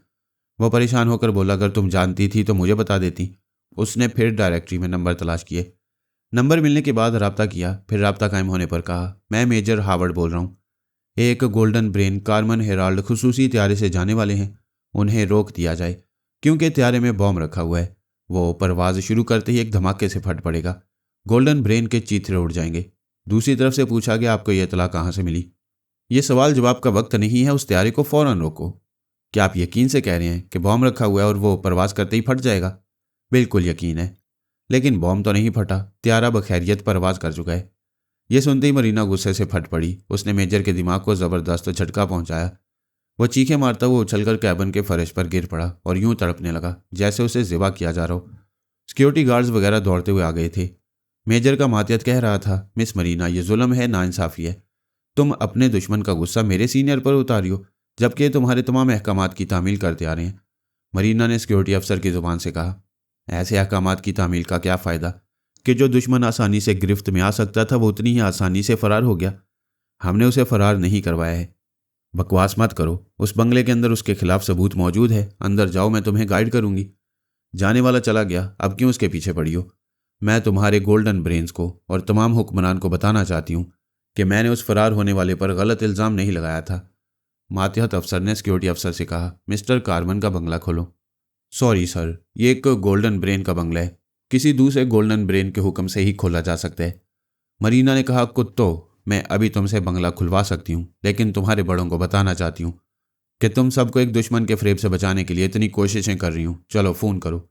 मातहत अफसर ने रॉजर मूस से रब्ता कायम करने के बाद कहा, सर, यह दुरुस्त है कि मरीना हमारी खैरख्वाह नहीं है, लेकिन फरहाद से दुश्मनी के दौरान उसका और हमारा महाज एक हो सकता है, बल्कि एक है।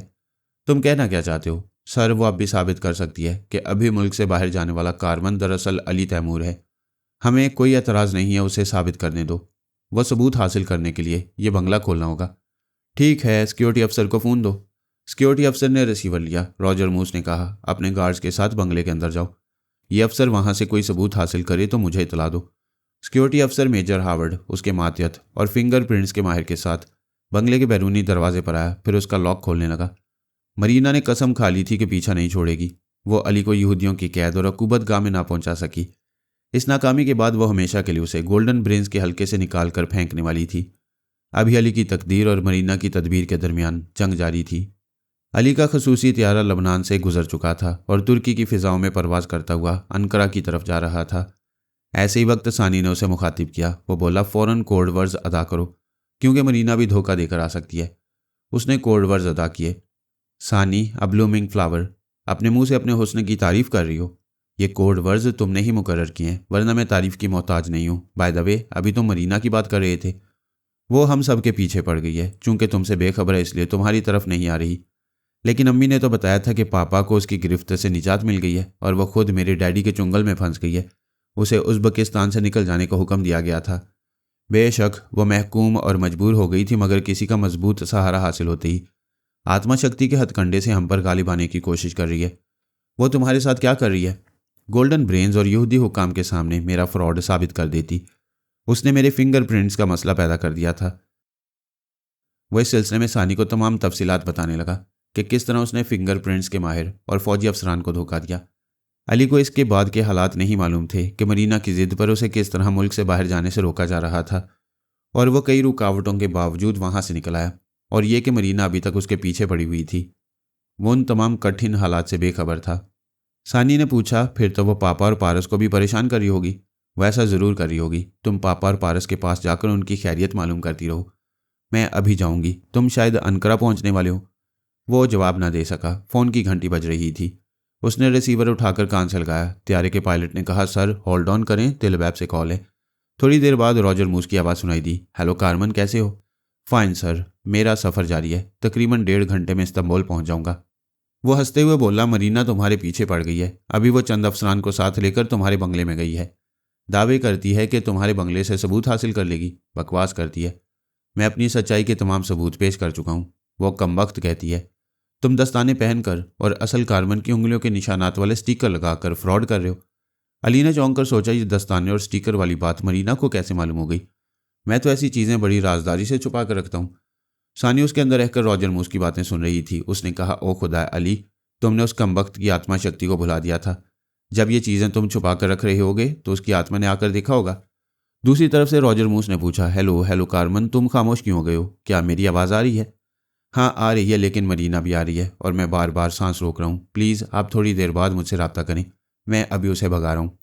उसने रिसीवर रखकर रब्ता ख़त्म कर दिया। फिर सानी से कहा, मैंने उन दस्तानों को अलमारी के खाने में छुपा कर रखा था। उस कमबख्त की आत्मा शक्ति हमारे लिए अजाब बन गई है। हम उसे देख नहीं सकते, वो करीब आकर हमारी खुफिया हरकतें देख लेती है। सानी ने कहा, उसने अलमारी के खाने से ये चीज़ें बरामद करा ली होंगी, तुम्हारे खिलाफ ठोस सबूत पेश कर चुकी होगी। गोया इसराइल में गोल्डन ब्रेन की हैसियत से मैं दाखिल नहीं हो सकूंगा। बहरहाल फ़ौरन एहतियाती तदबीर पर अमल करो। मेरा भेद खुलते ही इस तैयारी के पायलट को मेरे खिलाफ हदायत दी जाएंगी। तुम इसे काबू में रखोगी। वो थोड़ी देर पहले पायलट की आवाज़ सुन चुकी थी, इसलिए उसके दिमाग में पहुंच गई। थोड़ी देर बाद ही पायलट ने कॉल रिसीव की। रॉजर मूस कह रहा था कि कारमन हेराल्ड से बात कराई जाए। पायलट ने अली तक पैगाम पहुंचाकर रिसीवर रख दिया। सानी अली के पास आ गई। दूसरी तरफ से रॉजर मूस कह रहा था, बेटे कारमन, तुम्हारे खिलाफ एक ऐसा सबूत हासिल हुआ है जिसे देखकर मेरा दिल डूब रहा है। इस वक्त तमाम गोल्डन ब्रेन्स कंप्यूटर के जरिए एक दूसरे से मरबूत हैं। मैं जो कह रहा हूँ वो बातें कंप्यूटर स्क्रीन पर आ रही हैं। इस तरह तुम्हारे जवाबात भी नशर होते रहेंगे। अली ने कहा, अंकल, ठोस सबूत के पेश नज़र मेरा फ्रॉड ज़ाहिर हो चुका है। इसके बाद मैं दुश्मन कहलाता रहूँगा, फिर भी आपको अंकल कहता रहूँगा, क्योंकि मैंने आपकी बेटी के साथ एक खुशगवार इज़्दवाजी ज़िंदगी गुजारी है। वो बहुत ही शरीफ और नेक वक्त थी। आप यहूदियों के दरमियान रहकर मैं ये तस्लीम करता हूँ कि यहूदी भी इंसान होते हैं, मुहज़्ज़ब और इंसान दोस्त होते हैं। आप लोग गौर करें और हिसाब करें तो मैंने दुश्मनी के दौरान हमेशा उन यहूदिया काबरीन के लिए जान की बाजियाँ लगाई हैं और उन्हें लमोड़ा जैसे दुश्मनों से निजात दिलाई है जो मुझे इंसान दुश्मन नजर आते रहे। मैं आप तमाम गोल्डन ब्रेन्स की शारक के करीब रहा, लेकिन आप इसलिए ज़िंदा सलामत है कि आप लोग नहायत ही सुलझे हुए इंसान हैं। ये मेरा वादा है कि मैं और मेरे पापा आइंदा भी आप लोगों के दोस्त रहेंगे, और जब तक आपकी तरफ से दुश्मनी में पहल नहीं होगी हम दोस्ती निभाते रहेंगे। एक गोल्डन ब्रेन ने कहा, यह दुश्मन हमारे अंदर घुसकर हमें उल्लू बनाता रहा और भेद खुलने पर दोस्ती का दावा कर रहे। रॉजर मूस ने यह बात फ़ोन के जरिए अली तक नहीं पहुंचाई। उससे कहा, बेटे, मैं इस मसले पर तुमसे बाद में गुफ्तगू करूंगा। वादा करो कि आइंदा मुझसे रब्ता रखोगे। मैं वादा करता हूँ, अपने पापा की तरह आपकी इज्जत करता हूँ। रॉजर मूस ने फ़ोन का रब्ता ख़त्म करके कंप्यूटर स्क्रीन पर कहा, मैंने अली तैमूर से रब्ता ख़त्म कर दिया है, उससे बाद में गुफ्तगू करूंगा। पहले हम इस नतीजे पर पहुंचेंगे कि अली जा चुका है। उससे अब दोस्ती करने में फ़ायदा है या दुश्मनी? एक गोल्डन ब्रेन ने कहा, तुमने उसे रब्ता क्यों ख़त्म कर दिया? मरीना हमारे फैसले की मुंतज़िर है। हम उसे पायलट के दिमाग में पहुंचा दें तो ज़्यादा से ज़्यादा हमारे एक पायलट और तैयारी का नुकसान होगा, लेकिन फरहाद अपने लाडले बेटे की मौत बर्दाश्त नहीं कर सकेगा। जीते जी आधा मर जाएगा। दूसरे गोल्डन ब्रेन ने कहा, यह फरहाद को इबरतनाक सज़ा देने का बेहतरीन मौका है। उसे इबरत हासिल होगी तो वह आइंदा गोल्डन ब्रेन्स के करीब आने की जरूरत नहीं करेगा। गोल्डन ब्रेन वास्को डी थर्मा ने कहा, अगर हम अली तैमूर को नुकसान ना पहुंचाएं तो यह फरहाद से दोस्ती की बेहतरीन इब्तदा होगी। मैं रॉजर मूस को तायद करता हूँ, हमारा कदम दोस्ती की तरफ बढ़ेगा। एक और गोल्डन ब्रेन ने अली की हमायत की। यूं मरीना को वहाँ भी नाकामी हुई। वो रॉजर मूस के दिमाग में पहुंच नहीं सकती थी, वरना उसे काबू में करके पायलट के अंदर पहुंचकर त्यारे को अली समेत तबाह कर देती। ये बिल्कुल सामने की बात थी, वैसा कर सकती थी, लेकिन कोई गोल्डन ब्रेन उसे अपने पास फटकने नहीं दे रहा था। वो कौम का नेपाली और ज़ात का गोरखा था। हिमालय की तराई में मूर्ति नामी गांव में रहता था। वहां के मंदिर का पुजारी था, पंडित भी कहलाता था, क्योंकि ज्योतिष विद्या में उसे कमाल हासिल था। जिस बात की वो पेशगोई करता था वो बात ज़रूर पेश आती। हिमालय की तराई से जुनूब में श्रीलंका तक उसकी ज्योतिष विद्या का चर्चा था। इससे शोहरत के बायस उस गुमनाम गांव की रौनक बढ़ गई थी। बड़े बड़े ज्ञानियों से ये इल्म सीखने आते थे। राजे महाराजे, करोड़पति और अरबपति सरमायादार अपने अपने मुकद्दर का भेद मालूम करने आते और मुरादें पूरी होने पर उसकी झोली सोने चांदी से भर जाते। वहाँ स्कूल और अस्पताल वगैरह बना देते। वहाँ इंसानी ज़िंदगी की सहूलतें हासिल होने लगीं तो लोग आकर आबाद होने लगे। रफ्ता रफ्ता वो गांव एक छोटे से शहर में तब्दील हो गया। उस पुजारी पंडित को लोग सरना महाराज कहते थे। उसके नाम पर वो छोटा सा शहर सरना टाउन कहलाने लगा। फिर सरना महाराज के यहाँ एक बेटा पैदा हुआ। उसकी ज्योतिष विद्या ने बताया कि उसके यहाँ एक बेटा और एक बेटी होगी। दोनों ही बच्चे महागुणी और महाज्ञानी होंगे। दुनिया के एक सिरे से दूसरे सिरे तक उनका बोलबाला रहेगा और दुश्मनों का मुंह काला होता रहेगा। उसने बेटे का नाम पेपे सरना रखा। 4 बरस बाद एक बेटी हुई। ज्योतिष विद्या के मुताबिक उसका शी तारा नाम रखा गया। इस अरसा में सरना महाराज इतना दौलतमंद हो गया था कि अपने लिए किलानुमा हवेली बनवा ली थी। कोई नहीं जानता था कि इस हवेली के तहखाने में कितनी दौलत छुपी हुई है। उसकी दौलतमंदी का अंदाज़ा यूं होता था कि वह अपने बेटे पेपे सरना और बेटी शी तारा के लिए यूरोप और अमेरिका से उस्तादों को बुलाता था। उस्तादों से कोई भूल चूक होती तो उन्हें वहां से भगाकर दूसरे बुलवा लेता। किसी ने पूछा अपने बच्चों को यूरोप के महंगे स्कूलों में क्यों नहीं भेज देते। उसने जवाब दिया, बच्चे मेरे साय से महरूम होकर वो विद्या नहीं सीख पाएंगे जिससे मुझे अरूज हासिल हुआ है। सितारों की चाल और सियारों की गर्दिश बता रही है ये बच्चे मुझसे भी ज़्यादा हैरत अंगेज और गैर मामूली अलूम हासिल करेंगे। उसने दोनों को बचपन ही से सिखाया कि किसी एक चीज़ पर कैसे ध्यान जमा कर रखना चाहिए। जब एक चीज़ को देखो और उसे समझते रहो तो उस वक्त सारी दुनिया को भूल जाया करो।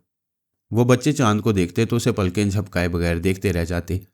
उनके पीछे बैठा हुआ बाप अपने भारी भरकम लहजे में मगर धीमी आवाज़ में कहता रहता, ये चांद है, इसकी ठंडी रोशनी तुम्हारी आंखों में आ रही है, तुम्हारे दिल में पहुंच रही है और तुम्हारी आत्मा में उतर रही है।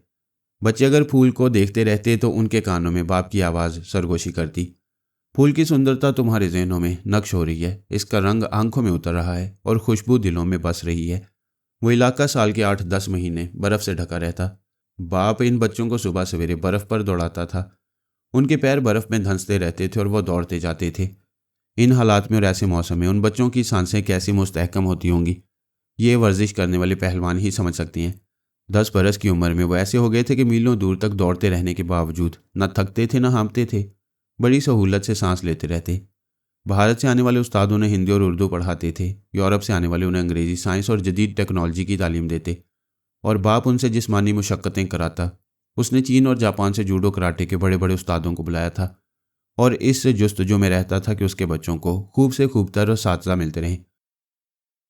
फिर किसी ने उसे बताया कि फ़ी ज़माना एक ही उस्ताद ऐसा है जो अपने हुनर और तरबियत से इंसान को फौलाद बना सकता है और उस उस्ताद का नाम है मास्टर वात्सुरोकी। सरना महाराज ने पूछा, मास्टर वात्सुरोकी कहाँ है? उसे हर कीमत पर यहाँ ले आओ। उसके सेवक ने कहा, महाराज वो किसी कीमत पर नहीं आएगा क्योंकि वो पेरिस के एक मुजाफाती इलाके में है। वहाँ बाबा फरीद वास्ती का एक इदारा और तरबियत का है। हम उस तरबियत गाह से ज़्यादा उसे मुआवजा देंगे। वो फिर भी नहीं आएगा क्योंकि फरहाद अली तैमूर के 2 बेटों को ट्रेनिंग दे रहा है। वो दोनों भी पेपे सरना की तरह 10 बरस की हैं। सरना महाराज ने कहा, यह मेरे लिए दुख और शर्म की बात है कि इंसानों को फौलाद बनाने वाला वात्सुरोकी मेरे बच्चों को फौलाद बनाने यहाँ नहीं आएगा। आखिर ये फरहाद कौन है? क्या मुझसे ज़्यादा दौलतमंद है? सेवक ने कहा, मैं पेरिस गया था तब मालूमात हासिल हुई। फरहाद इतना दौलतमंद है कि उसका अपना एक मकान नहीं है। उसकी जेब में कभी नकद रकम नहीं रहती। वो अपने बदन पर एक ही लिबास पहनकर एक मुल्क से दूसरे मुल्क जाता है। फिर तो वो बहुत कंगाल है। नहीं महाराज, वो जेब में इसलिए रकम नहीं रखता कि दुनिया की तमाम तिजोरियां खोल सकता है। जब चाहता है रकम हाथ में आ जाती है। उसके सर पर अपनी छत इसलिए नहीं है कि पलक झपकते ही दुनिया के तमाम शानदार महलों और बड़े बड़े मुल्कों को अपने नाम लिखवा सकता है। एक लिबास में इसलिए घर से निकलता है कि जिस मुल्क और जिस शहर से गुजरता है वहाँ के शाही दर्जे उसके लिए नए मलबूसात तैयार रखते हैं। सरना महाराज ने सेवक को घूर कर कहा, क्यों लंबी लंबी हाँक रहे? फरहाद के आदमी नहीं देवता है? महाराज, वो अवश्य देवता है। यकीन ना हो तो उसकी जन्म कुंडली बनाकर देख लें। सरना महाराज ने उस रात तन्हाई में बैठकर जन्म कुंडली तैयार की तो हैरान रह गया। इंकशाफ हुआ कि फरहाद अली तैमूर टेलीपैथी जानता है और सबसे अहम बात यह है कि वो मुकद्दर का धनी है। गिरते गिरते संभल जाता है, टूटते टूटते जुड़ जाता है। कई बार मरकर जी उठेगा। ना कभी हादसाती मौत मरेगा, ना कोई उसे मार सकेगा। बाबा फरीद वास्ती की पेशगोई के मुताबिक वो अपनी उससे शरीक हयात की आगोश में तबई मौत मरेगा, जिसका नाम अंग्रेजी के हरफ एस से शुरू होता है। सरना महाराज की ज्योतिष विद्या ने समझा दिया कि फरहाद से दोस्ती अच्छी है, दुश्मनी महंगी पड़ेगी। उसकी कोई चीज़ कभी जबरन हासिल ना की जाए। ये इल्म हासिल होने के बाद सरना महाराज ने वारसू रोकी को बाबा साहब के इदारे से जबरन लाने का इरादा तर्क कर दिया। वह दूसरे बड़े बड़े नामी ग्रामी उस्तादों की खिदमत हासिल करने लगा। जब पैपै सरना 10 बरस का और शी तारा 6 बरस की थी तो उनके मजाज और तबीयत के रुझानात वाजे होने लगे। पैपै सरना तूफान की तरह तेज़ व तुंद हो रहा था। उसके मिजाज में जंगजुई और मुहिम जुई थी। वह हर दुश्वार गुजार मरहले से गुजर जाना चाहता था। कभी नाकाम होता तो मायूस नहीं होता, नाकामी उसे और ज़िद्दी बना देती। शी तारा के मिजाज में बला की संजीदगी और सर्द महरी थी। वो हर बात ठंडे दिमाग से सुनती और समझती थी और धीमी आवाज़ में बोलती थी। किसी चीज़ को पलके झपकाए बगैर देखने और उस पर तवज्जो कायम रखने की मशकों ने उसे इर्तिकाज़े तवज्जो का आदी बना दिया था। यह आदत उसे शमा बीनी की तरफ ले गई। उसने 11 बरस की उम्र से इन मशकों का आगाज़ कर दिया। वह इतनी गहरी थी कि अपने अंदर की बात अपने बाप को भी नहीं बताती थी। वह हर साल बेटी से पूछता था, अब तो तुम ज्ञान ध्यान में दिन से रात और रात से दिन गुजार देती हो, क्या तुम्हें फरहाद जैसा कोई इल्म हासिल हो रहा है? वो जवाब देती थी, मैं किसी फरहाद या देवदास जैसा मुकाबला करने वाला इल्म हासिल करना नहीं चाहती। इल्म मुकाबला करने के लिए नहीं, बल्कि लोगों को फैज़ पहुंचाने और दुनिया को खूबसूरत बनाने के लिए हासिल किया जाता है। उसने बाप की ज्योतिष विद्या को पूरी जहानत से हासिल किया। बाज़ औक़ात ऐसी पेशगोई करती थी कि बाप हैरान रह जाता था, लेकिन वो आम नजूमियों की तरह ज़ुबान से नहीं बोलती थी। एक कागज़ पर लिखकर उसे लिफाफे में बंद करके एक ऐसी अलमारी में रखती थी जो 2 चाबियों से खुलती थी। उसकी एक चाबी अपने पास रखती और दूसरी बाप को देकर कहती थी, हम इसे मुकर्रर वक्त पर खोलेंगे, फिर आप मेरी तहरीर में वही सब कुछ पढ़ेंगे जो आपके सामने पेश आ चुका होगा। एक बार बाप ने बेटे और बेटी को बुलाकर कहा, कल टाटा स्टील मिल के एक मालिक का बेटा मुझसे मिलने आ रहा है। वो हमसे अपने एक मसले का हल मालूम करना चाहता है। सरना महाराज सिर्फ ज्योतिषी नहीं था, मुख्य विद्या भी जानता था, यानी कि क्याफा शनास भी था। चेहरा और आंखें पढ़कर बहुत सी सच्ची बातें बता देता। उसने टाटा स्टील मिल के मालिक के बेटे की तस्वीरें दिखाते हुए कहा, जैसा कि तुम दोनों जानते हो, मुझसे जो भी मिलने आता है अपना मसला पेश करता है, वो अपनी तस्वीर पहले भेजता है। ये उसी नौजवान धमपत राय की तस्वीर है जो कल यहाँ रहे। तस्वीर के पीछे इसका नाम और तारीख़ पैदाइश वगैरह लिखी हुई है। तुम दोनों इसकी जन्म कुंडली बनाकर बताओ इसका माजी, हाल और मुस्तकबिल क्या है। उन दिनों शी तारा 16 बरस की और पैपै सरना 20 बरस का कद्यावर पहलवान बन चुका था। बाप ने बेटे और बेटी को फौलाद बनाने में कोई कसर नहीं छोड़ी थी। उसने बेटी से कहा था, शी तारा, तुम हमेशा अपनी पेशगोई छुपाती हो, बाद में तहरीर के ज़रिए साबित करती हो कि तुमने पहले ही पेश आने वाले हालात को दुरुस्त समझ लिया था, लेकिन इस बार मैं सिर्फ 2 घंटे का वक्त देता हूँ। तुम मेरे सामने बैठकर धनपत राय के बारे में पेशगोई करो। 2 घंटे बाद पेपे सरना और शी तारा अपने बाप के सामने पालती मारकर बैठ गए। पेपे सरना ने कहा, बापू, ये धमपत राय जमशेदपुर टाटा के एक बहुत बड़े साहूकार का बेटा है। इसके पास दौलत की कमी नहीं, लेकिन ये घरेलू परेशानी में मुब्तला है। इसकी बीवी तलाक लेकर अपने किसी दूसरे आशिक से शादी करना चाहती है। दोनों में इसी माह अलहदगी हो जाएगी। बाप ने कहा, वह अलहदगी के बाद बीवी को अपना बच्चा नहीं देना चाहता, उसके मुतल्लिक बताओ। पेपे सरना ने कहा, कानूनी तौर पर बच्चा बाप के पास रहेगा। वो बेटा है और 6 बरस का हो चुका है। माँ उसे नहीं ले जा सकती, लेकिन सितारे कहते हैं वो ले जाएगी। धनपत राय और उसकी कानूनी कार्रवाई माँ को बच्चा ले जाने से नहीं रोक सकेगी। मैंने उस माँ की जन्म कुंडली भी देखी है। उसके सितारे बड़े शक्तिमान हैं। धनपत राय हार जाएगा। बाप ने कहा, शाबाश बेटे, मेरा ज्ञान भी यही कहता है, लेकिन धमपत राय हमारी आसामी है। उसने 2 लाख रुपए मेरे अकाउंट में पेशगी जमा करा दिए हैं। अगर वो हार जाएगा तो हमें 2 लाख वापस करने होंगे। अगर उसकी जीत होगी तो हमें मजीद 3 लाख रुपए मिलेंगे। वह पूरे 5 लाख की आसामी है। शी तारा ने कहा, बापू, 2 लाख आपके अकाउंट में रहेंगे, बाकी 3 लाख नहीं मिलेंगे। आप धनपत राय का पलड़ा भारी करना चाहते हैं, लेकिन आप नाकाम रहेंगे। बाप ने मोहब्बत से घूर कर देखा। भाई ने प्यार से उसका हाथ थाम लिया। दोनों बाप बेटे शी तारा को जान से ज़्यादा चाहते थे। पैपै सरना ने मुस्कुरा कर कहा, बापू, आपकी ये बेटी आपकी ज्योतिष विद्या की ऐसी की तैसी कर देगी। जब इस चुड़ैल ने कह दिया तो हमें पूरे 5 लाख नहीं मिलेंगे। बाप ने बड़े एतमाद से कहा, मेरा 40 बरस का तजुर्बा है। मैंने कई बार तदबीर से दूसरों की तकदीरें बदली हैं। धनपत राय की बीवी शीला राय की जन्म कुंडली बताती है कि वो बेवफा औरत है, अपने पति को धोखा देकर दूसरों से इश्क करती है। शी तारा ने कहा, धमपत राय भी। शराबी और अय्याश है और अपनी बीवी शीला से पीछा छुड़ाना चाहता है और बच्चे को छीनकर उसकी ममता को तड़पाना चाहता है। बेटी, ये उनका मसला है। मैंने शीला की जीत को हार में बदलने और अपनी असामी का पलड़ा भारी रखने के लिए ये तदबीर सोची है कि बापू, आपकी तदबीर बहुत अच्छी होगी, लेकिन आप उसे आजमा नहीं सकेंगे। इसका वक्त गुजर चुका है। तो मेरी बात क्यों काट देती हो? जब तुम मेरी तदबीर नहीं जानती हो कि मैं क्या करने वाला हूँ, तो ये कैसे जानती हो कि कुछ करने का वक्त गुजर चुका है? मैं कल तुम्हें दिखाऊंगा। जब धनपत राय यहाँ आएगा तो। वो नहीं आएगा बापू। उसने फिर बाप की बात काटी। बाप ने गुस्से से कहा, क्यों नहीं आएगा? क्या वो मर गया है? वो अपने धीमे और ठंडे लहजे में बोली, वो जिंदा है मगर नहीं आएगा। पेपे सरना ने कहा, शी तारा, मेरी आंखों का तारा, हमें बताओ वो क्यों नहीं आएगा? वो पालती मारे बैठी थी। उसने दोनों हाथ दोनों घुटनों पर रखकर आंखें बंद कर ली।